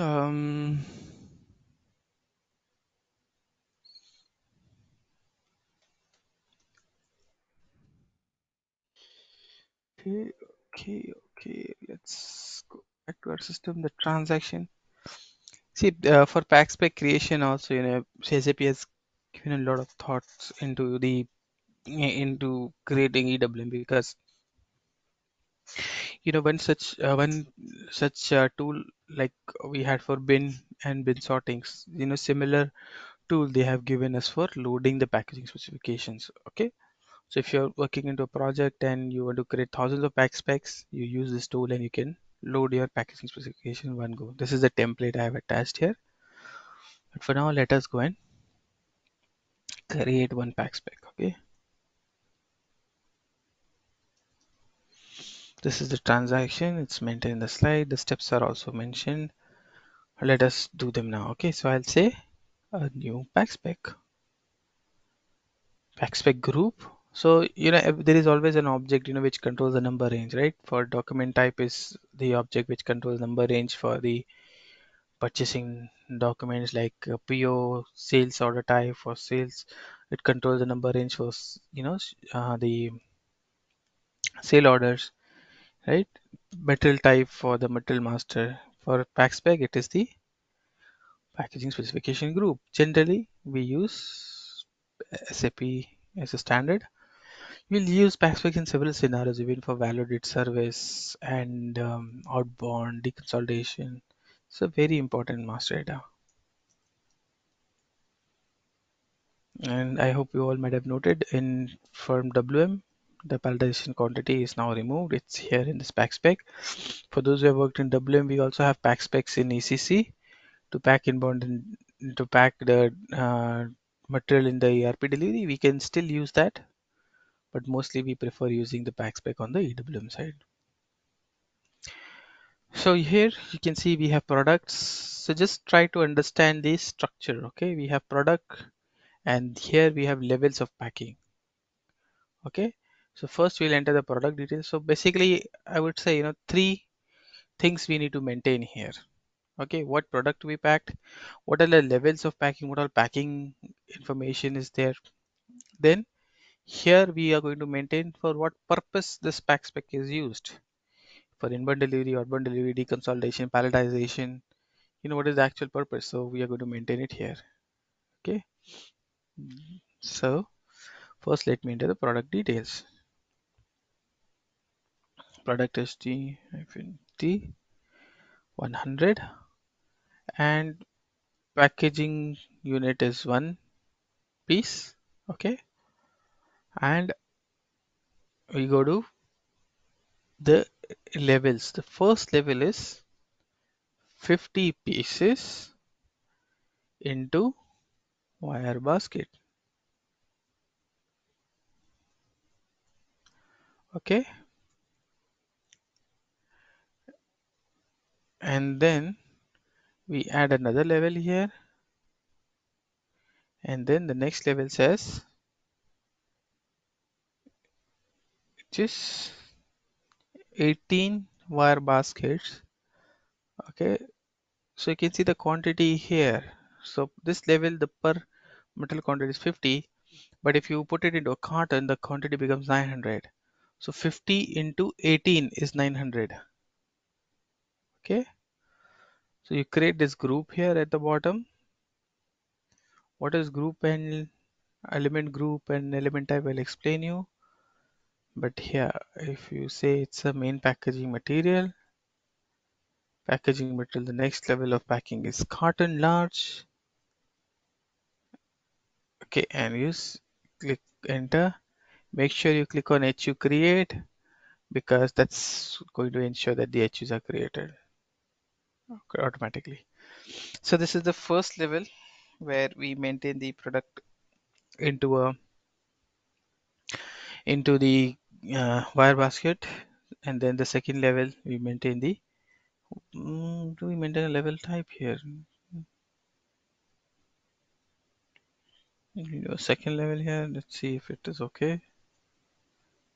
Okay, I don't need this, but it's not mandatory, but I've maintained it. Okay.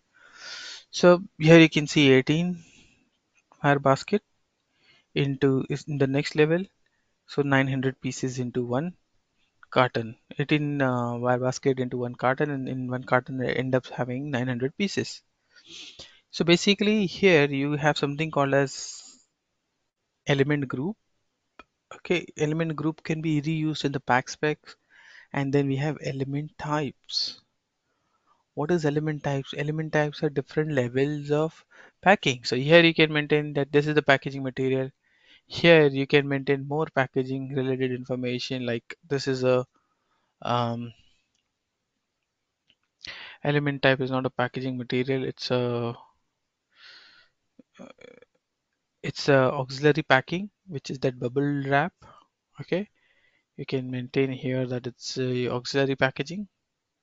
Okay, and you can enter a packaging material for the auxiliary packing that you're going to use this at this level.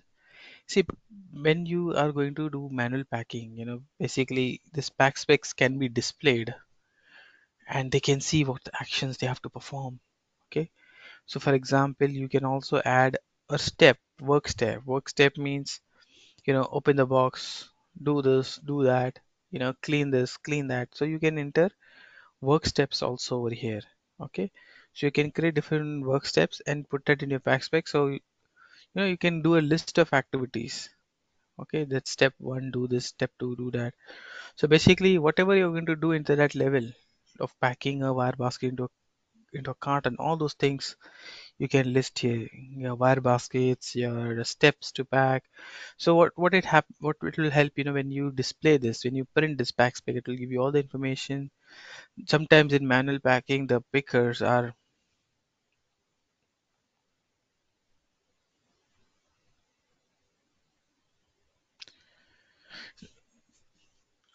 whatever, whatever packaging related at that level information you have, you can enter here. So element group is the actions and the items that you're going to use. Okay. And one important thing here is you definitely need a packaging material. Okay, because you're going to pack something, and others are optional. You can, if you don't want to track your bubble wraps or your the steps that are going to get executed, you can keep it optional. Okay. So pack spec contains material to be packed, different levels of packing. It contains element group, which is combination of element types. Element types are different, are work instructions or work steps or different material, either packaging material or auxiliary material that are involved in that packing. Okay, this was our second. This was the second setup, which is required as pack spec. The first is the the product. The second is the packing levels. The third is the usage or condition record for that pack spec. Okay, so here, what is our supply chain unit for our warehouse? So here, if I don't remember, let me check here. I think it's WH35. Still, I'll go and check and confirm.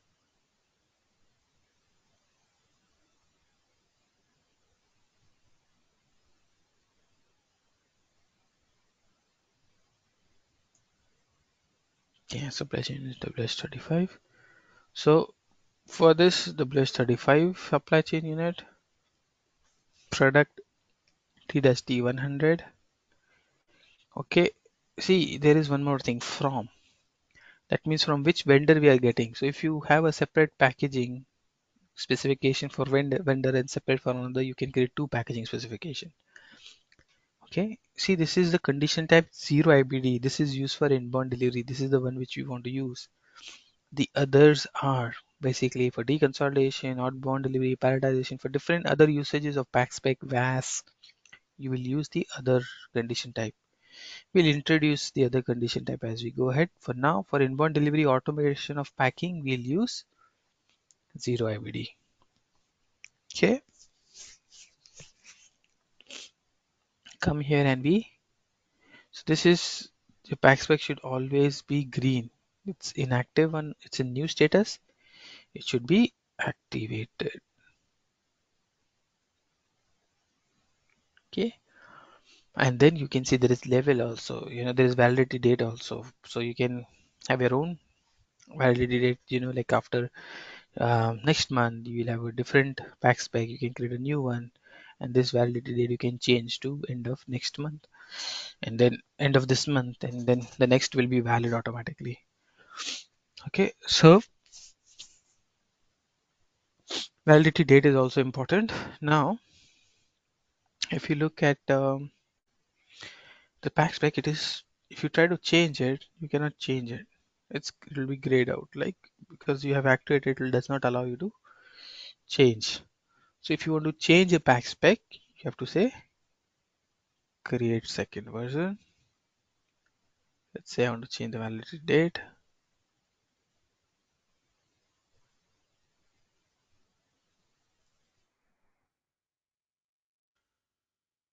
Okay, and then again I will activate it.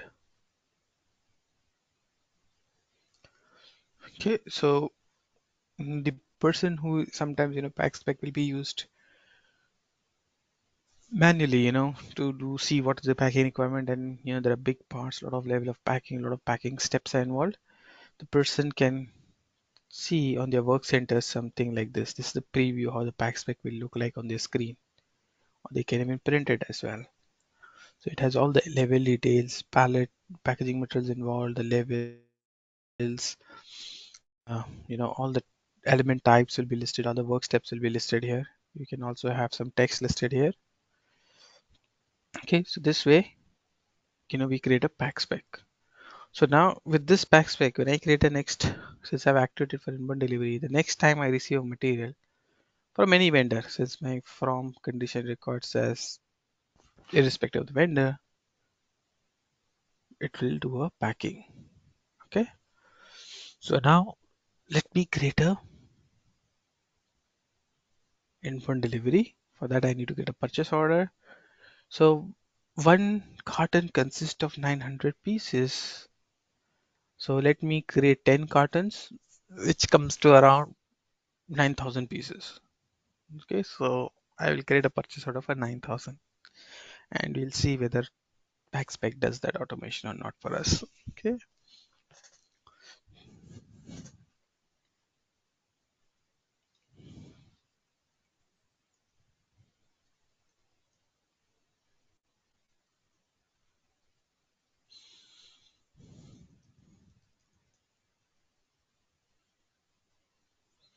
same way we'll create, just have a bigger quantity.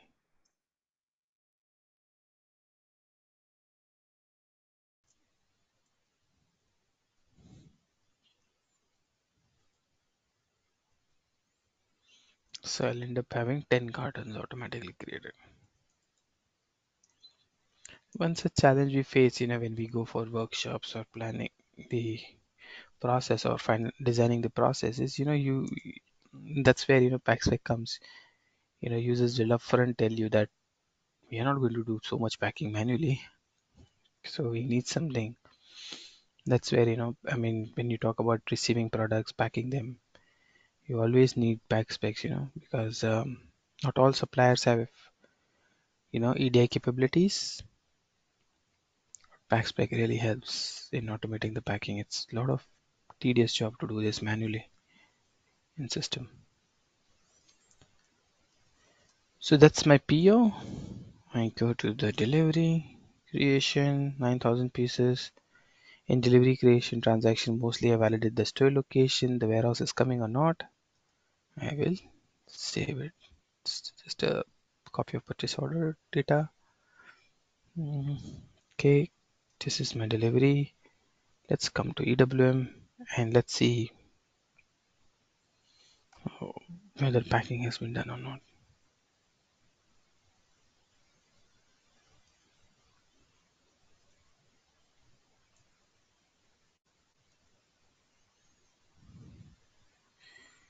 Closing unwanted transactions. Don't need supplier as well.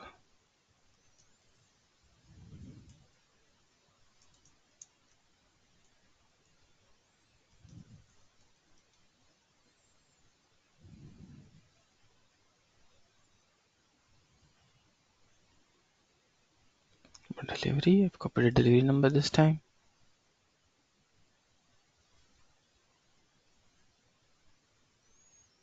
Again, the same problem. At some point, we'll try to automate this GR zone, which is coming up here, so that we don't have to manually enter them all the time. So let's see, save it, turn screen. Let's see packing is done or not automatically for on function pack. You can see 3, 4, 5, 6, 7, 8, 9, 10 cartons. Each carton will have 18 wire baskets, and this is multi-level packing. Okay, you can see 18, and then you have each one of them has 50 pieces, and you can see here again. Yeah, so we have automated this. Just imagine, such packing if they have to do manually in this transaction, it would be a very tedious job. Generally, what I do is, if I want to know who has created the handling unit, whether it's created by PackSpec or somebody manually has done it, I double click the handling unit. I come here, and here I can see the PackSpec that was involved. I can display it right away.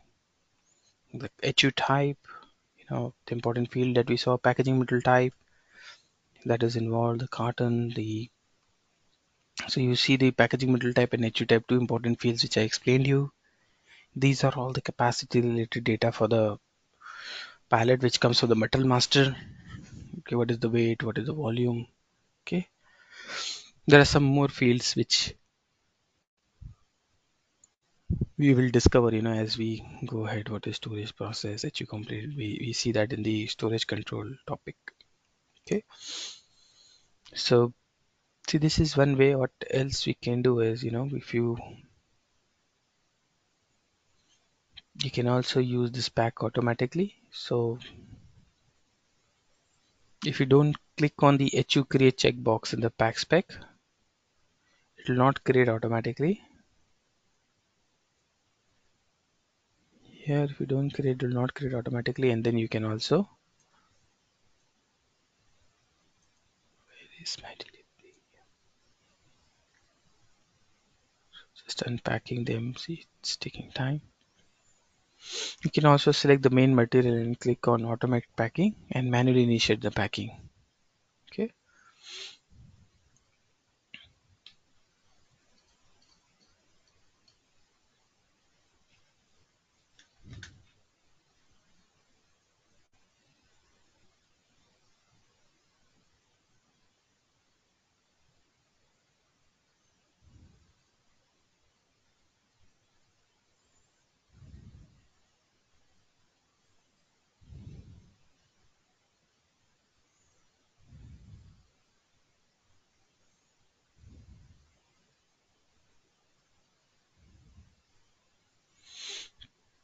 Okay, still doing that.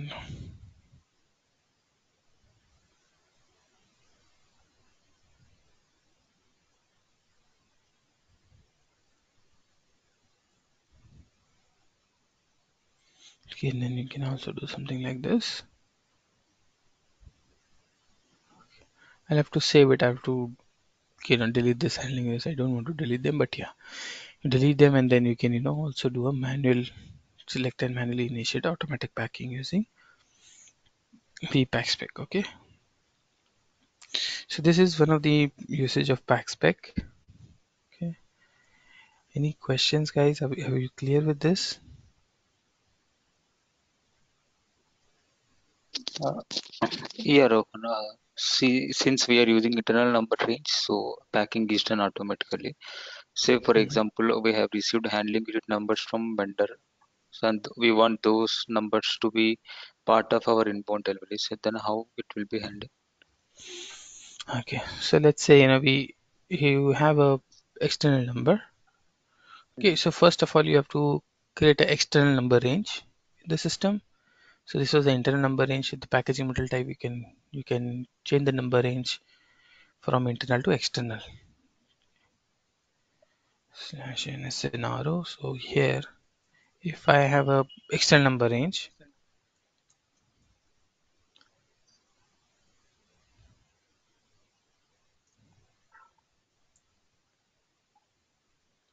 I will get a number range here like this. Let's say my vendor sends me something from, I've tell them to send me from this number range to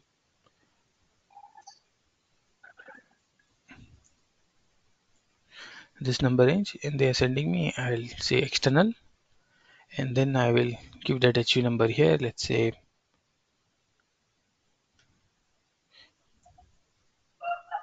here, and then the packaging material, and will be able to create them. Okay. And for the packaging material type, we have to go and change the number range assignment from 01 to 02.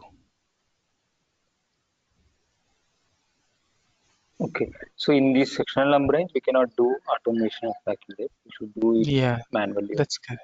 That's correct, because we don't know which number where customer or sorry supplier is going to use. Okay. And also Rohan, say for example, now we are creating inbound delivery map. Say for example, for this purchase order, we are using inbound IDOC for creation of inbound delivery. So Mm-hmm. so that time this IDOC will be sent to ERP system, and in ERP it will only create inbound delivery. I mean, it will not update any batch information or handling its information.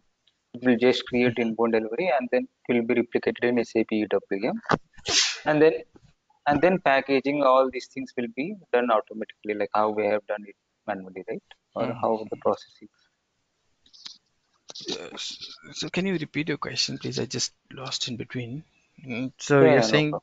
this is the regular process, or in which scenario I you're? mean, is there regular? I mean, we are now creating inbound delivery via a transaction code. Say, for example, if we are receiving it via IDOC, so then how the process will be? Okay, iDoc will create an inbound delivery. Okay, the only difference is that. Right? Yeah, that's the only difference. iDoc. So now the iDoc, if they give us the manual packing information, give us the packing information. Let's say supplier gives us the packing information. So then Mhm. let's say the delivery quantity is 900. So they will give us the packing information. So in this inbound delivery also through EDI packing can be done. Okay, So they will be packed like this. Yeah, they'll give this number through iDoc. Let's say I'm packing this product here. Such kind of packing will be done. So this packing information will go to EWM from here. So if it is EDI, they will pack it here. The iDoc is going to pack here, and this handling unit information will then flow to EWM. and we don't need to require do configuration for ERP system for handling units, or is it fine to? See, if your vendor is giving you, then you don't need to do any configuration. Okay, But for some reason, see, spec, there is also packaging instruction in ECC where you can automate this packing here in VL31, and this is very old WM or LE packing. So for some reason, if you don't want to pack in EWM, we always pack in EWM, but auto pack in EWM. For some reason, if you want to auto pack here, you can also do that. okay, But the preference will be EWM because it is more detailed functionality for packing. Yeah, the pack spec is more detailed. okay, okay, Rohit, thank you.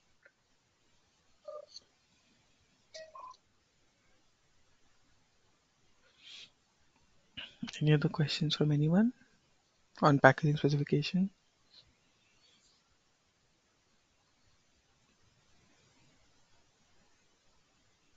This packaging specification to be maintained for all the products that we are handling in warehouse. Yeah, yeah. Wherever, see, it's as I told you, it all depends on the process. Some products, the supplier may be giving you the information, you'll get EDI. Some products, you or maybe your company says nobody gives us EDI, then you'll have to maintain it for all. Okay, some vendors will be like, hey, we just supply once a month or once every 2-3 months. We cannot give what packing you want. So they'll not give us packing. We'll also not do packaging specification. We'll manually pack them like we did in the first delivery. So Okay, because the quantity is not fixed, it's a very rarely used material. Let us manually pack, not a big deal. Quantity is also small. So it all depends, on the product, the process, all the type of company you're working. okay. So if you have to maintain for all the materials, then it will be like bulk upload, right? So you have shown one template, so that we will use Yeah, for yeah, you uploading. can use that template and create a mass. Okay. So Okay, so there is a Rohan, mass upload option also, Rohan. Sorry? yes. Is there a mass upload option also? For Yeah, there's a example, if you mass. Mhm. okay, That's what I was telling you. This is the Master Pro transaction. I've uploaded a template in the shared drive. You can use this to create the pack specs in mass. okay, great, thanks. So Rohan, Hmm. can we say pack spec is basically used to automate the packaging process. Yes, it's one of the application of PackSpec. You can also say PackSpec is used for palletization and it is also used for packaging material proposal. Those are other applications which we haven't seen today. Yeah. Okay, And okay, you're correct, it's used for automating the packing in inbound. okay.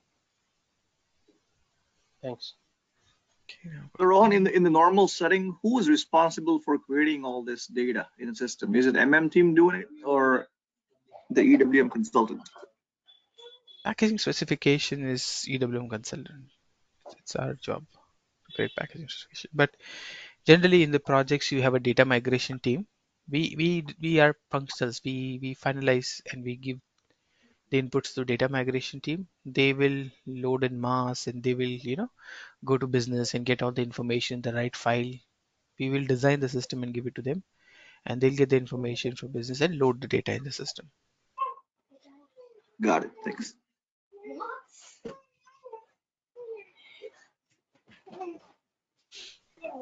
Okay.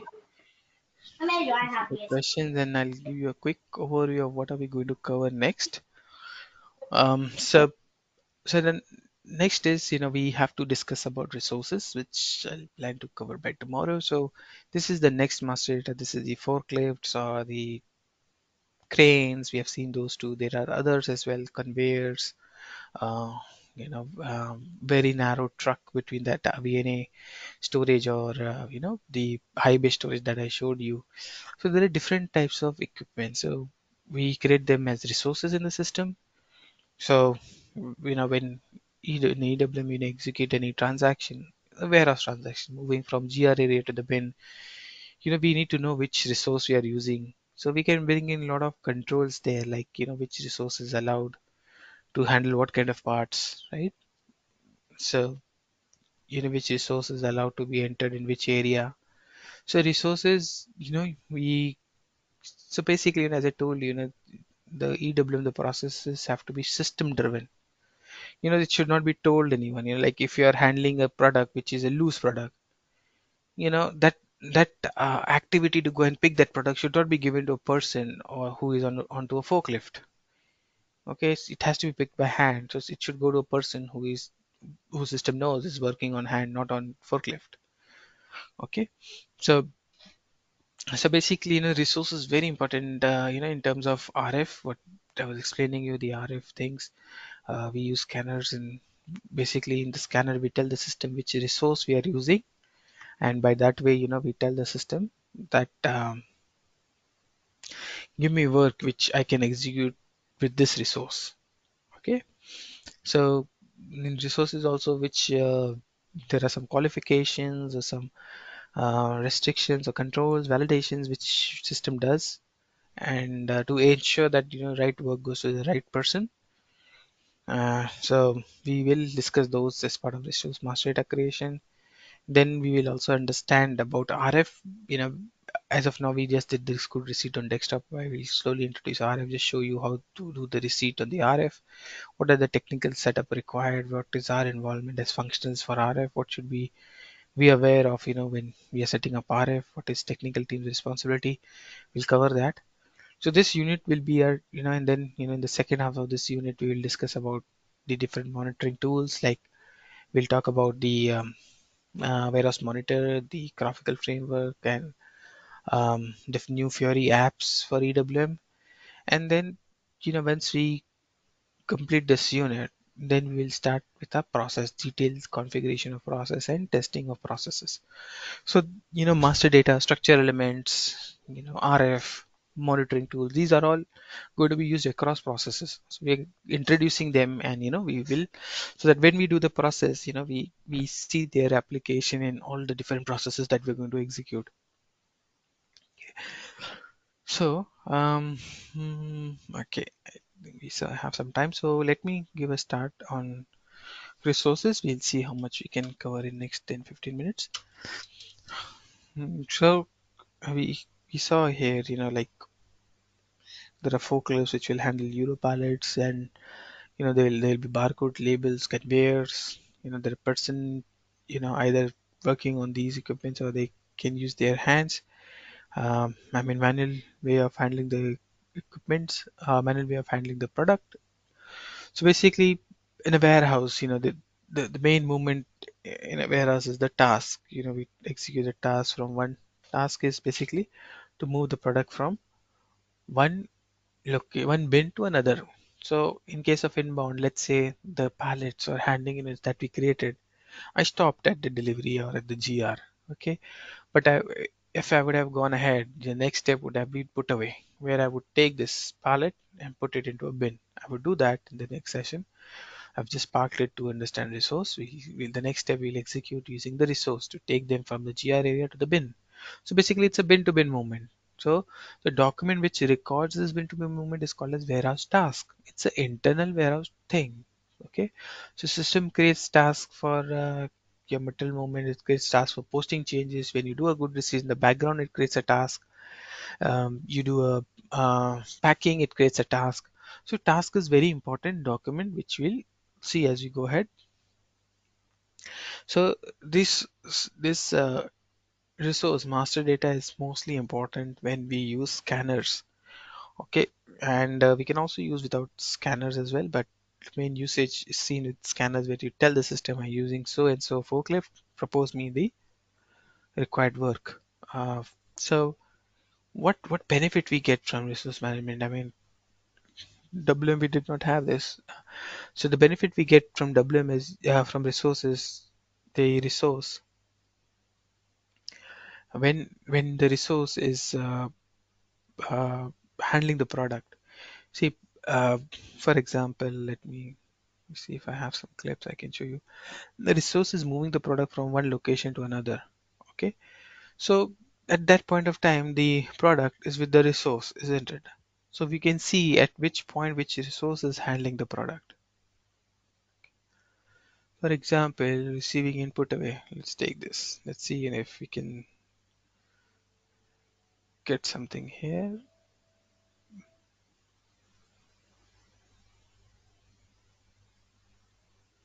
So this is the door where the truck has come. These are the pallets, and you can see they are unloaded. This guy is using a scanner, and you can see he's going to check and host the good receipt in the GR area. Okay. So basically what he's done is he's preparing pallets in the GR area. So the products have come in boxes. He's internally packing them into a pallet, into a Euro pallet, and then he's going to print a label and put it onto that pallet and do the put away into the racks. Okay. So now this person, on the forklift here, he's supposed to take them and put them into the bin. See, these labels are being fixed now.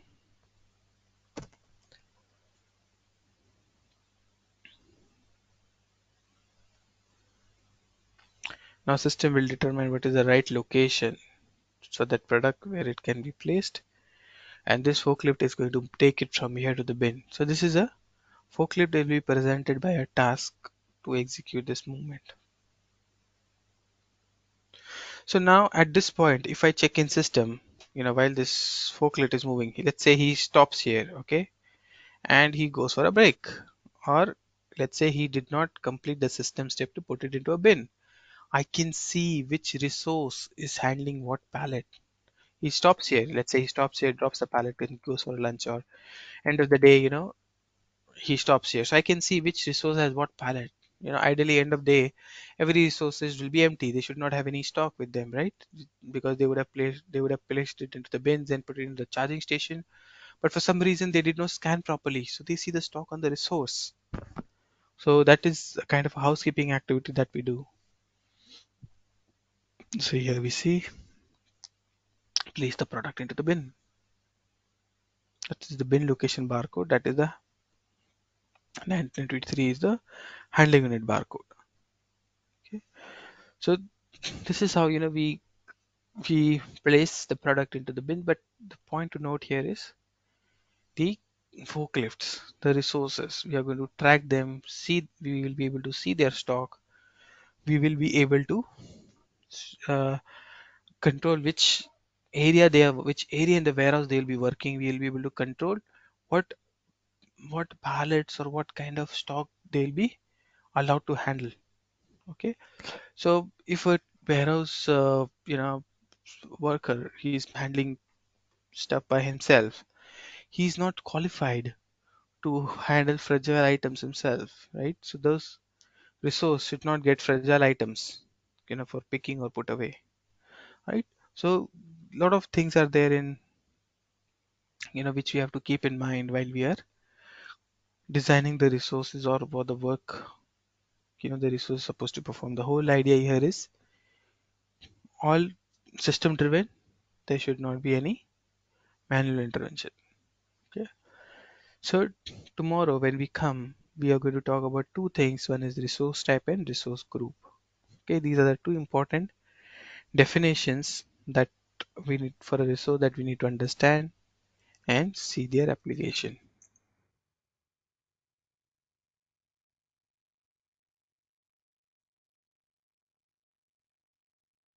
Okay, we are going to discuss about resource type and we're going to discuss about resource group. Like we discussed about packaging material type and handling unit type, same way, there are these two important fields which we need to understand about resources. Okay. So these resources, basically what it controls, the resource type controls, the bins that can be accessed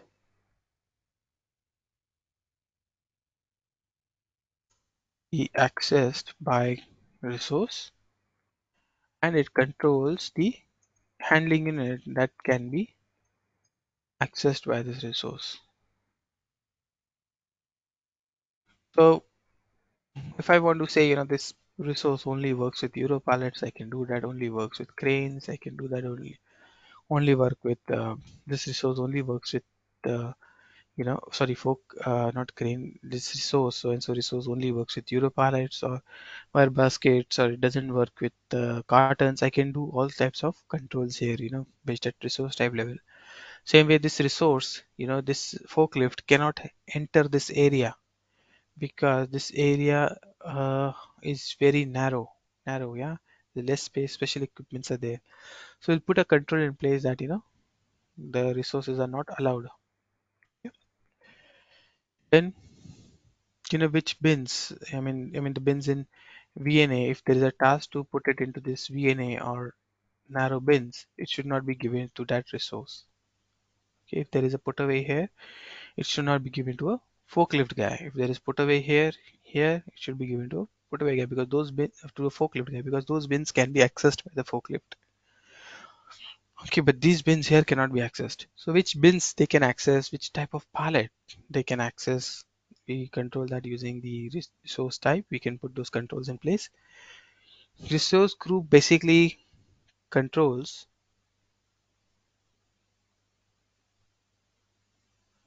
automatic work assignment.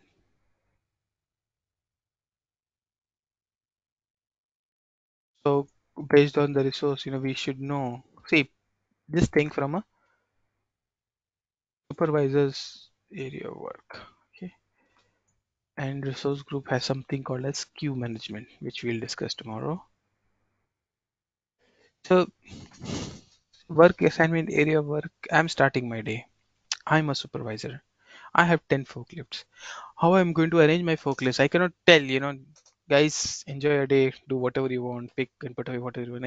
I'll not do that way, right? I want to have a structured approach because, the space, there are, layout where the forklifts can move in certain direction, they cannot, there are one-way directions, and there are, areas where there are signals in place so that they don't end up going on to each other, right?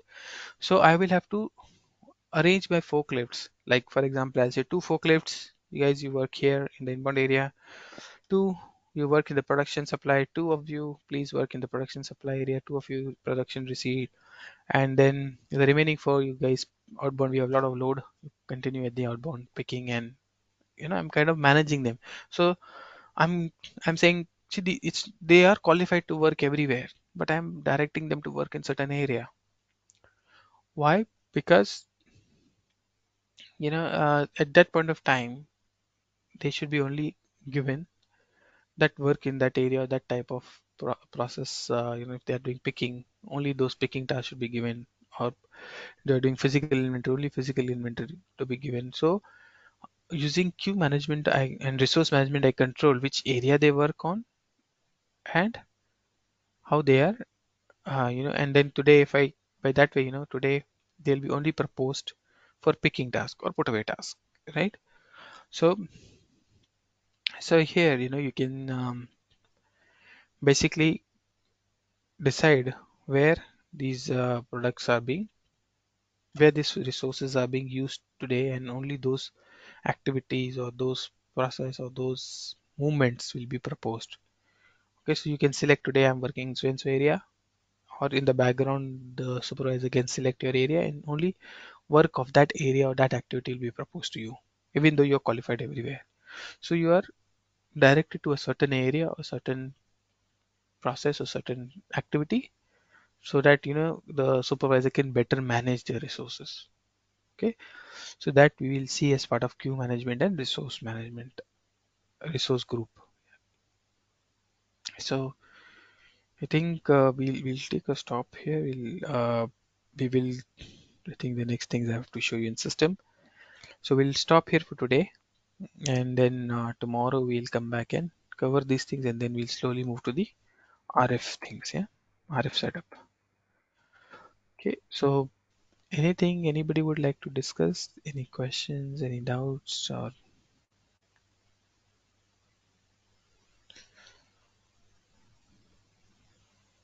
any queries? Let me see if there are any open queries here.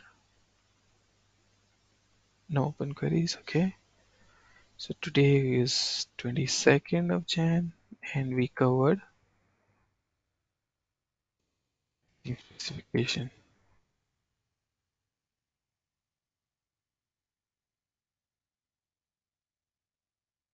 Resource view. And we also spoke about handling units. Ron, are we done with unit 2 so far then? Yeah, we are done with unit 2. We are just starting unit 3 now. Got it. Thanks. Yeah, so I will upload documents for unit 3 today after the session.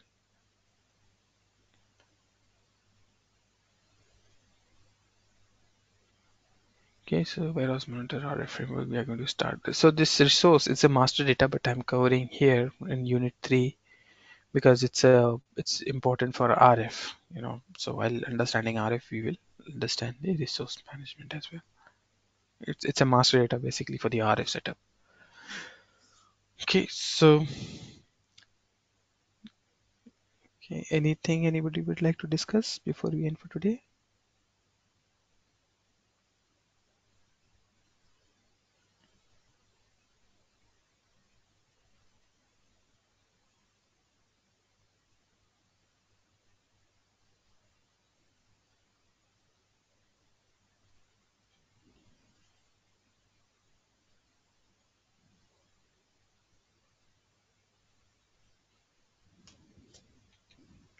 Okay. All right, then if no further questions, then we will stop for today, and we'll continue our session tomorrow with resource management. Thank you all. Have a nice day. Bye. Thank you. Thank You you. too. Goodbye. Bye. No, no, no.